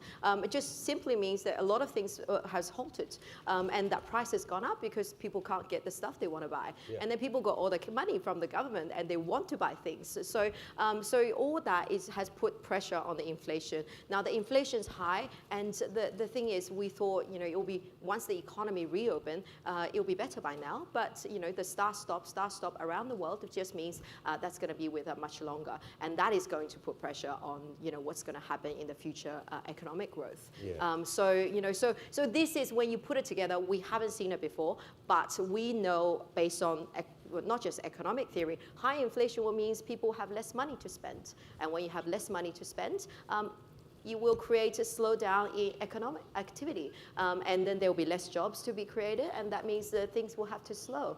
So all of that together, you kind of go, okay, this is what's going to happen, and central bankers clearly is following, ticking the box, going, okay, inflation is too much, we need to put interest rate up. Yeah. And so when the interest rate goes up and inflation is still high, well, means the growth will going to halt. So you can actually point to some of the economic theory and go, well, this is going to happen, and that's why we have the share price volatility, that is taking place at the moment. Phil, I think June Bay was calling you experienced rather than old, but what does this remind you of, what we're seeing at the moment? it's great to have Geoff here, I've got to say, because he was around in it makes us all look young, doesn't he? No, we were put up here, it was the amount of hair. And that's why, unfortunately, I'm at the end. Look, James, I've been saying for a while, it reminds me very much of when I started my long-short investing career 22 years ago. Like then, we've had the huge bubble in tech stocks and growth stocks, and we've entered the bear market. In 2000, I think we had a 2.5-year bear market in the NASDAQ, and the NASDAQ fell 78%. This time, the NASDAQ's down, I think, 30% or so over a 6-month period. So it reminds me very much of there. There's a lot of people who've younger than me that probably haven't seen a real bear market. Don't want to disrespect journalists, but a lot of journalists love to call any sort of correction a bear market. But a bear market is something that lasts a prolonged period of time and actually exhausts the patience of a lot of investors. And that is what I think we're seeing at the moment in tech stocks. I don't think it's going to be as bad as what we saw in 2000. There's reasons for that. I think a lot of the tech stocks now are much more real. They've got earnings. I think interest rates now are a lot lower than they were 20 odd years ago. Yep. But I think there's similarities, and I think the bear market in tech stocks has got much more to play out. On the other hand, what we saw in 2000 was the start of a decade of good returns for mining stocks. And I certainly see something similar happening now. Back in 2000, we had huge investment in infrastructure led by China, and that led to huge returns for many mining stocks. What we're seeing now is just huge supply constraints in mining, and I think that's going to be very, very positive for the longer-term outlook for the mining sector. So, Phil, with the sport in markets at the moment, and journalists are shockers for this, trying to find the bottom. Is it time to buy the dip? You know, is this capitulation? It seems from what you're saying that this is a proper bear market, and that's going to take a little while to find that level. Yeah, I don't think a proper bear market ends after 6 months. Yeah. I think you have to wear out the patience of everyone who's trying to pick the bottom. So I'm not trying to pick the bottom. I'm just trying to be patient. I think what we need to see is, capitulation by companies. There's a lot of technology companies that are losing money that need to raise money. And I think, they don't want to raise at these share prices, but, the longer they wait, probably the lower their share price goes. There's also, I think, capitulation by many investors. There's been many investors who've been investing in tech stocks and are down on their investments. And a lot of people don't like to sell at a loss. So I think those people don't sell until they're forced to sell.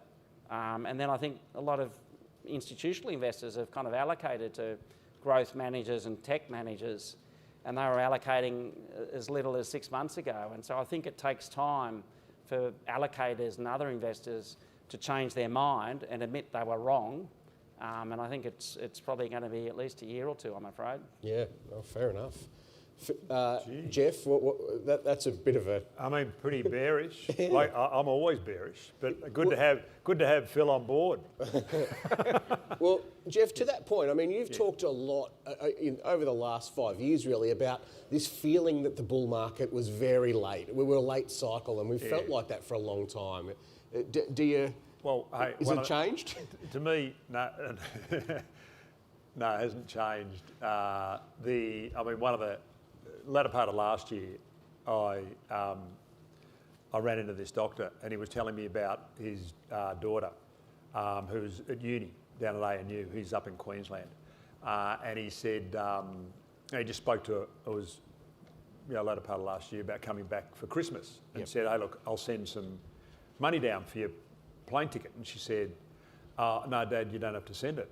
And he worried, like a good dad, where'd you get the money from? And she said, "Oh, well, I sold my car 6 months earlier for 10 grand. I've been punting crypto." Fantastic. And he said, "Well, like how much have you made?" 10,000. She said, "No, more. 20? No. 50? No. 100? She said, "A little bit over 100. But she said, "Also what I did, when I made my profits, I put into blue chips." So what that, to me, we knew the excesses in the crypto. Yeah. So sort of the latter part of last year, I'm thinking, well, hold it. And I was taught, I remember in the early 80s when I started in the market, I remember a very wise stockbroker said to me, "You make your money in your second bull market." And I didn't, what's he saying to me? I make my money on the second bull market. I was in my first. And I did realise after the end of the first bull market, or whatever money I made in the first bull market, I lost. Because I was all in. Yeah. And in theory, I was a bit wiser and I made my money in the second bull market. So effectively, that person that turned $10,000 into more than $100,000 in their early 20s, like that's unnatural. And that just can't, that shouldn't be done. So unfortunately, they've got to lose that money.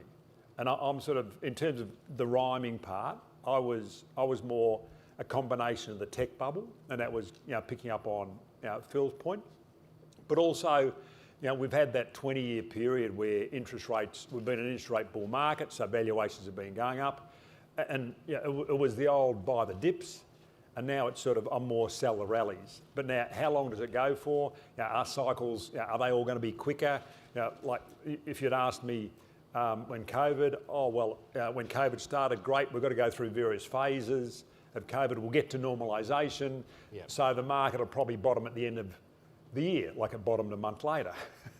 So to me, that's the hard part, trying to work that out. And with inflation, I remember what really worries me about inflation, and picking up on Phil's point, like there's a lot of people in the audience that have seen this before, in terms of the no hairs or the grey hairs, but there's a lot of people in the market that haven't seen this. And I remember Bernie Fraser coming in the latter part of the 90s, when inflation was then high, maybe it was running 6 or 7%. I was in the broking game. We had 12 fund managers. He just got all the fund managers to write down on a piece of paper before the lunch started what they thought inflation was, and he spent the whole lunch explaining to them why they were wrong. Because it's the expectation of inflation that effectively everyone's happy to pay more that creates it. And then like that's the tough part, isn't it? So to you and Phil, to that point, what are some of the things that you think about when you're investing in an inflationary period? What are some of the rules or things to keep in mind? Phil? Well, I think you've got to focus on the companies that have got pricing power. So which companies are winners from inflation, which companies are losers. And I think in an inflationary environment, obviously some companies can raise prices. At the moment, I think one of our largest overweights is the mining sector. A lot of commodities are supply constrained, there's limited supply, and then you have a disruption like what we've seen in Europe, and suddenly prices spike. Yep. And so in my mind at the moment, the mining sector, energy sector are the clearest winners from inflation. But then there's other sectors that generally do well, and that's where we're really focused. Geoff? Yeah, I mean, that's right, and hard assets, which get the inflation benefit. Yeah. June Bay, what are you thinking as you enter this? What are some of your things that you're focusing on in inflationary period? Yeah, absolutely. So this period, when it's inflationary, it's important to stick with the market leader. So when we talk about pricing power, generally the large cap, the blue chip, they have ability to pass on, the price, the higher cost. Now there might be a lag, their costs go up first and then they put the price through, but it will come through regardless. But usually these are the periods where the weak player in any industry gets really awash with, crunching margin and things. You'll start to see that playing out in the share market. You hear from some of the smaller player, we talk to very weak earnings outlook. Not only the revenue's falling, their margin will shrink, and then they can't pass through the pricing. So you stick to large, stick to quality market leaders. I think Phil talked to the commodity. Normally they're really great inflationary hedge. Just be mindful. I guess my view about the commodity is that they're doing great. They're generating a lot of cash. They're paying a lot of dividend. It's just that a lot of those commodity prices are high as it is. Because of the short-term disruption, right? There's a supply couldn't come online because of lockdown in China, because of all these things. And there are supply coming online. They may come online later on, but look at the iron ore forecast. Everyone's forecasting halving in the next 12 months. It may take longer, but it is, remember, mining sector is a cyclical sector where you buy it for the good times and remember to take profit, before it gets too close to the end. So, so that is sector will benefit quite a bit, but just stay neutral-ish. So it's essentially quality companies that give you that. Some of the financial businesses, they do have very direct linkage. Literally, 50 basis point increase in interest rate, the banks can make more money off it, whether it's banks or whether the likes of Computershare or the likes of insurers, because the insurance rates are rising. So there's a lot of businesses actually listed on our stock exchange, or really big beneficiaries of the rising rates if the demand hold up. Yeah, which is a really good question. The mix of patience and the need to take advantage of volatility, Phil. I mean, this is a great time for stock pickers, in that things that might have been too expensive for you a little while ago are now in your range. Obviously, you've got to be careful of picking the right stocks, but does volatility give investors opportunities that may be more difficult in that long bull market we've seen? Yeah, look, you're certainly very right. We're a long-short investor. We can benefit from stock prices that go up, and we can actually borrow shares and benefit from stock prices that go down as well. And whereas shorting got very hard in the aftermath of the COVID crisis, when many stocks ripped, what we've actually found is that we've had some of our best returns on the short book in the last 6 to 9 months. And so for some of our funds, it's been a great time in the last 6 months, because we're making money on the short book and we're making money on the long book. So yeah, long short investing, twice the ways to make money, but also twice the ways to lose money. So, we say, we generate returns from our stock picking, not just from the market going up. Yeah, Geoff, obviously WAM's long only, so you don't have that option. Oh, no, we can short. Okay, right. But we tend, in theory, the ability to be a good long investor and to be a good short investor, they are two different skill sets. And I'm sure Phil knows that all too well. And so we tend to focus on long. Yeah. Because, it's just we can short, because the whole idea is have maximum flexibility. Are we good at it? Leave that to Phil.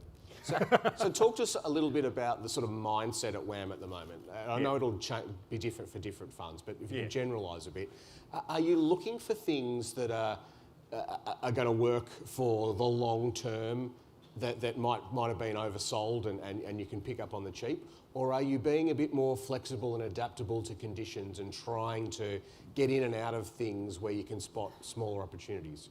Yeah, to me, it is a difficult period, because in theory, the market has changed, so that sort of the short-term trading, to me, in this type of market, with the volatility, and particularly, is it oversold? Will it bounce back? Or are we still going down? It's nearly like picking up coins on the train track. So for us. Yeah. So what we're trying to buy undervalued growth companies. We try to buy them when we see a catalyst change the valuation. We're trying to be positioned so if it does play out as it appears it will, in terms of the inflation, higher interest rates, that we're not in the sectors, or we're not in the companies that will be facing headwinds. So that's pretty much how we do it. I say that then, say WAM Capital, half our portfolio is trading, is picking up those coins on the train track, and the other half is the undervalued growth opportunities. So, in all markets, there's always trading opportunities. A bit of both, yeah. June Bay, it's an interesting time, I imagine, for an investor thinking about the long-held principles that you have, and the sort of investing rules that you have. The market regime changes a bit. Do you have to be quite disciplined to sort of not let go of those principles and rules that have served you well for a long time? Oh, absolutely. That's a really good question, because one thing about share market is that investors can get very emotional. They become the herd mentality. All these behavioral biases take place, especially when market become very volatile. People get scared, get greedy, get all of that. Last couple of years was probably a little bit of greed in the market, and now it's a bit of fear in the market. Investing principle always works. And it may not work tomorrow, but it will work over a period of time, investment period of time. Share price will always follow earnings, and then you always find your quality companies. Again, I agree with Phil that as a long-short investor, it's a great market because what you do is that you know, a sector, for example, whether it's a healthcare sector or whether it's tech sector, it may be out of favor. And these are the times when you can make a lot of return being the first investor. Now, but how do you do that? For a long-short investor, we could do that. We could short the ones with lower quality, we buy the ones that's that quality name that's halved in value. You know, and for us, these sort of businesses will return a huge amount of return taking a 12-month view, without at the same time punting which way the market might go or which flavor the market might go. So like you said previously, this is a market for active investors. You've got to wait and be patient, I always say, wait for the share price to come to you. Wait for your opportunity, and then just you know, buy it, and then without worry about what's going to happen tomorrow or the day after. Don't call that. You already make a decision, say by CSL, put it in the bottom drawer. In 12-month time, it'll be a whole lot higher than it is today. Yeah. Phil, what are you telling your portfolio managers? Are you sort of saying, you know, don't change your stripes just because the market's changed? Is that? Yeah, I'm just telling people, just be aware of the big picture. I think, you know, you've got to be careful about, to use your expression, trying to pick the bottom. Yeah. I think it's dangerous to try and catch a falling knife. I think it's very easy to lose a few fingers. So we're just trying to... Or a whole hand. Or a whole hand. And so we're just trying to be patient at the moment. You know, we'd probably prefer to wait to see things turn, say in the tech sector, and buy on the way up, rather than buy something that's going down. So it's a good lesson on shorting as well. I think a lot of less experienced investors always want to short something that's gone up, but the danger is it keeps going up. Whereas I think it's much better to wait till something turns and short something that's going down. And so I think it's very important just to be aware of the big picture and just be aware of the cycles that the market goes through. Yeah, so don't necessarily feel you've got to be first, be right rather than first. Yeah, exactly. Yeah. Geoff, the interest rate picture is fascinating at the moment. There's a sort of philosophical debate, I guess.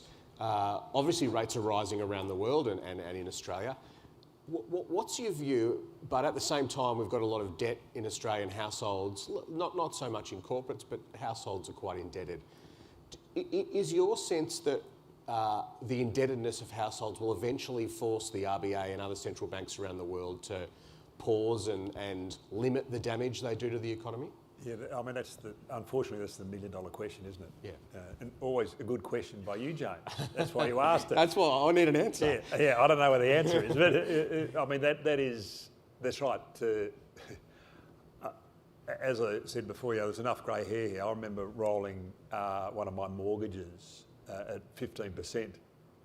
And I was pretty excited because I think a year later I would have had to roll it at 17%.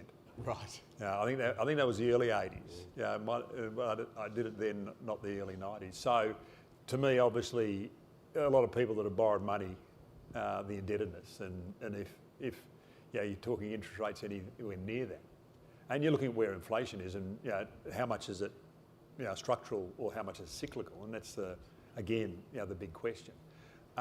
In terms of the unfortunate thing is they tend to be. The Federal Reserve or the RBA, they tend to be behind the curve. Yeah. And it already looks like, one thing that we're really focused on closely is PMI.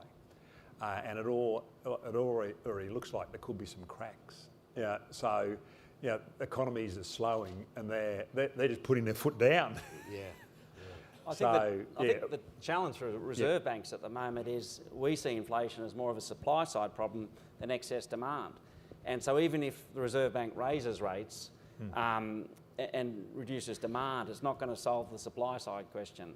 Yes. We've had a huge lack of investment, both in commodities, but also across the broader economy. And so it's a huge challenge for reserve banks central banks right around the world. It's just how do we slow inflation? But, certainly your point about excess debt, that's going to be a huge handbrake on the economy as interest rates go up. We've seen this language in the last few days from the Federal Reserve that the pause might be on. A few weeks ago it was we'll just jack rates up until we get where we want to. And now it's we'll jack rates up and then we'll stop and take it easy. What does the panel think about that? Is that perhaps more likely what we're likely to see, a rise than a pause? I think that actually just following on from what Geoff was saying, that the analogy is that it's almost like driving a car in the heavy rain. You know, and this car is speeding down the road and you can see something ahead and you're going to crash. And the central bankers trying to stop this. So because if you don't stop it, you know, the inflation is so high, it's going to crash eventually really badly. So they're trying to put the brake really high, really, really hard. And then hopefully, you know, it will stop at some point because they, you know, they just don't want to see the final bad crash, but they're happy to let it, to have a little bit of, you know, thing. That's what's happening. And then this car clearly is going to skid a little bit.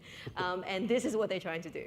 Now, I actually forgot what was your question. But that's what they're trying to do. So they're not really trying to have a hard landing, hard recession. They're just trying to put a brake a little bit. Yes, there's a few things, you know, the supply constraint and things border, or that will eventually ease off in the next 6 months. But it is a consumer that has so much stimulus. Government gave them so much money. They're spending it. In the US, you know, I think the money just started to run out. So we started seeing, you know, all that consumer indicator turning, mortgage, all of these turning. So these things are slowing down. So they're watching it. So they still need to get the expectations of higher interest rate in the market because they don't want people to think, oh, interest is going to fall, it's going to be really cheap. I can still go out and spend all the money, buying all the goods I don't need. They need to slow that down. So I think that pressure will ease off, but we still need a couple of months of higher interest rate sort of hike, and then, you know, we'll see some relief. I just don't think there will be, you know, blindly all of them will just go trying to drive us into that. All right, I'm going to put you all on the spot now. Do we end up in a hard landing or recession, yes or no? Australia or US? Both. Give me one for each. So US, I think it's a soft landing. It's not going to be a hard recession. Okay. I don't think we'll get there. Australia is still probably 50-50. I don't think we're getting there yet. Phil? I think it's a soft landing, soft recession. I think it's something that central banks are bringing on. They're causing it. So if they engineer it, I think they can get us out of it without a hard landing. Geoff? I'm more recession. So negative. Huh? Such a bear. Well, hey, I'm an investor, and then I get really excited. I mean, like I started in 1980, 82 recession. What a great opportunity that was. You better get some shorts on, Geoff. On the way down. Well, no, but the interesting thing is, and I know, sorry. No, please. We're making a bit of noise. There was, the interesting thing is Katrina, Burns that works for us on the global side. And this is for the people that didn't hear this earlier, and you can take it down. And actually, it's a pity it's not a book by James Thomson, but I'm sure it'll come. But the book is Richer, Wiser, Happier, How the World's Great Investors Win in Markets and Life. Now, I think I don't know how that works, because great investors tend to be emotionally, have no emotion, so I don't know how you work it. It sort of does, it helps in markets, but not in life. But in there they talk about, when he wrote the book, I think in the later part of the 2000 teens or whatever it is, there was a 20-year period, and over that 20-year period, the US market went up 7.2%. If you missed the 20 best days, your return was 1.1%. So effectively, that's the tough part. I might be bearish, but if we all knew exactly what the market was going to do, we wouldn't be sitting up here. Someone said to us, some people I spoke to were very old, this is one of those sayings that, remember, during the London bombing by the German, share market went up in London.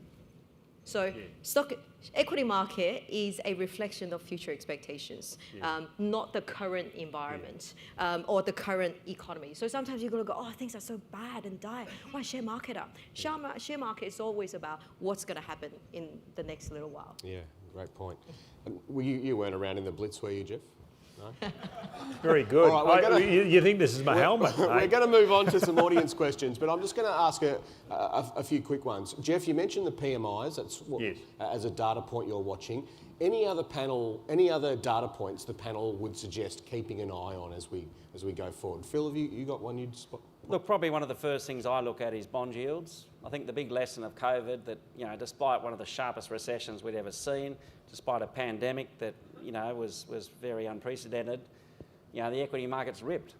And that was, I think, driven by bond yields falling to 1%.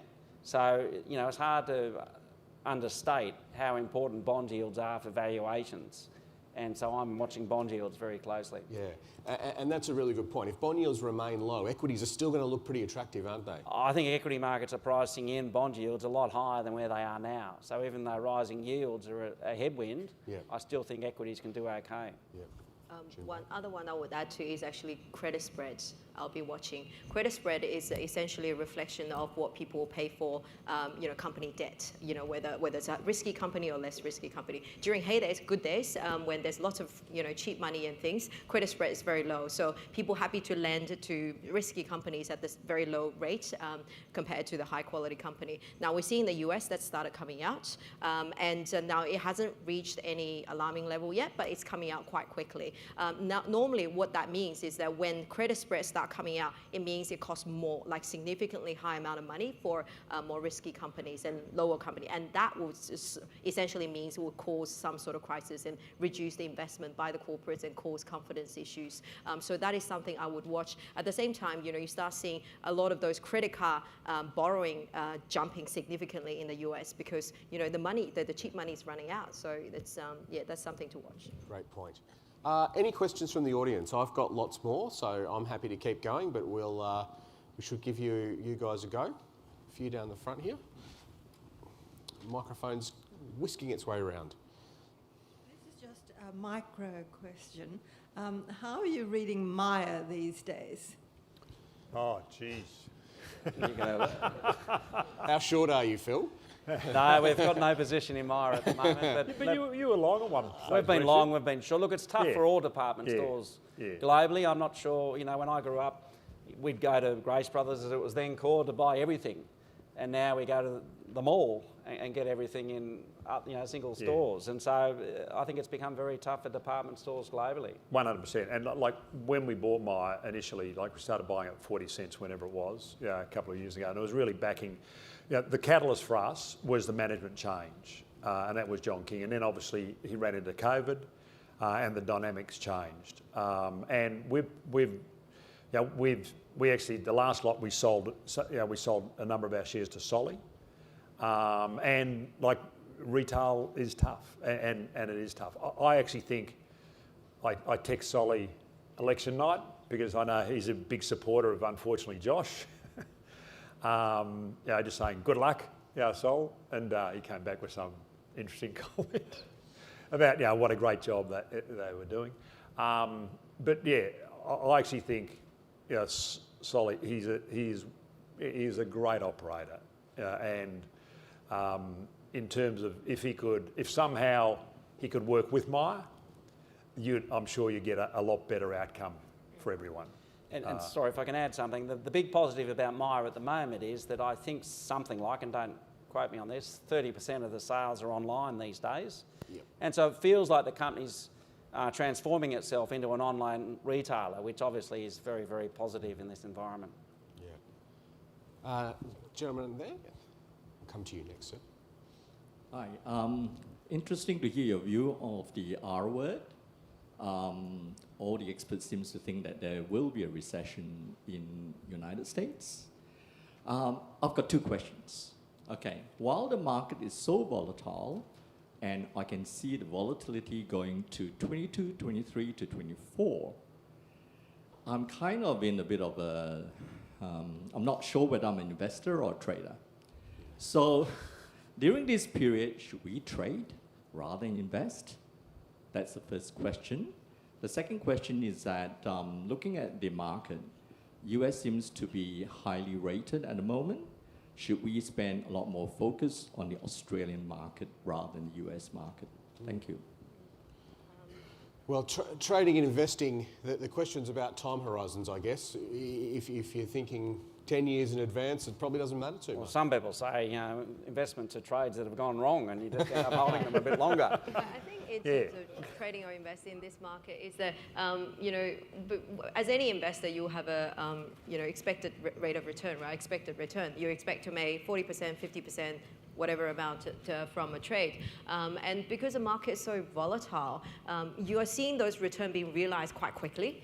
so you buy CSL in January, you probably made your 20% quite quickly. And then if you made your return that quickly, and then you see the next opportunity, you can actually, be realistic and take some profit and move on to the next thing. It's really just the market volatility, like you said, it's picking up. Actually, it's more historical level because last 10 years was really very low volatile environment. With that kind of volatility, and if you generate your return, I don't see why you wouldn't take advantage of the fall in the others and generate that kind of your return for yourself. I'm more, if you're going to spend 24 hours a day, which in theory, or whatever your waking day is thinking about the market, then trade. If you don't want to spend if you don't want it to be your profession, then invest, buy the shares and let the market do your work for you. And Phil, sorry, you go. I was just going to add, I think you mentioned Australia versus overseas. Yeah. I think we're on record as saying that, whereas Australia over the last 10 years has been one of the worst performers, we think over the next 10 years it's going to be one of the best performers. And, we're seeing many, as one example, lithium stocks and stocks like that go up many times. And I think there's some tremendous opportunities, especially in the resource sector in Australia. And so that's where we're choosing to spend most of our time. And as I've said earlier, we're quite bearish on some of the tech stocks in the US. And particularly, like you parallel this to the tech bubble, and we're sort of more on the tech bubble. And it was interesting, back in 2000, the Australian market did a lot better than the US market over that period. And our economic growth is a little bit lagging because the US growth, so our inflation is not as high because we had all the lockdown, we're just coming out of it. So our company is still going to grow double digit. And then not to mention the mining, the banks are going to benefit from high interest rate. We're certainly seeing a lot of interest in the Australian market, a lot of capital flow. We're already outperformed and we're going to do better in the next 12 months. Quick question down the front, and then I'm going to ask our panellists for a stock tip to finish. Probably this is to Phil and Geoff. Geoff mentioned AGL, and I was just wondering whether any of you own AGL shares within your LICs, and if you're going to vote against the demerger. Well, first of all, I'll guess neither of them do. We don't own any AGL at the moment, but we have owned it in the past. We don't. That's right, that would be the logical guess. And Geoff, come on, give us an answer. As I said, we're a small shareholder in AGL. You've heard why I think it's, okay. To me, I just can't believe the amount of money that they've spent. I think 6 months ago, or when they decided to do the merger, they were going out the back door. And, the environment's changed totally for them. The reason why their share price has gone up is not because Mike Cannon-Brookes turned up, it's because their profitability has increased significantly, with the high petrol price and the margins.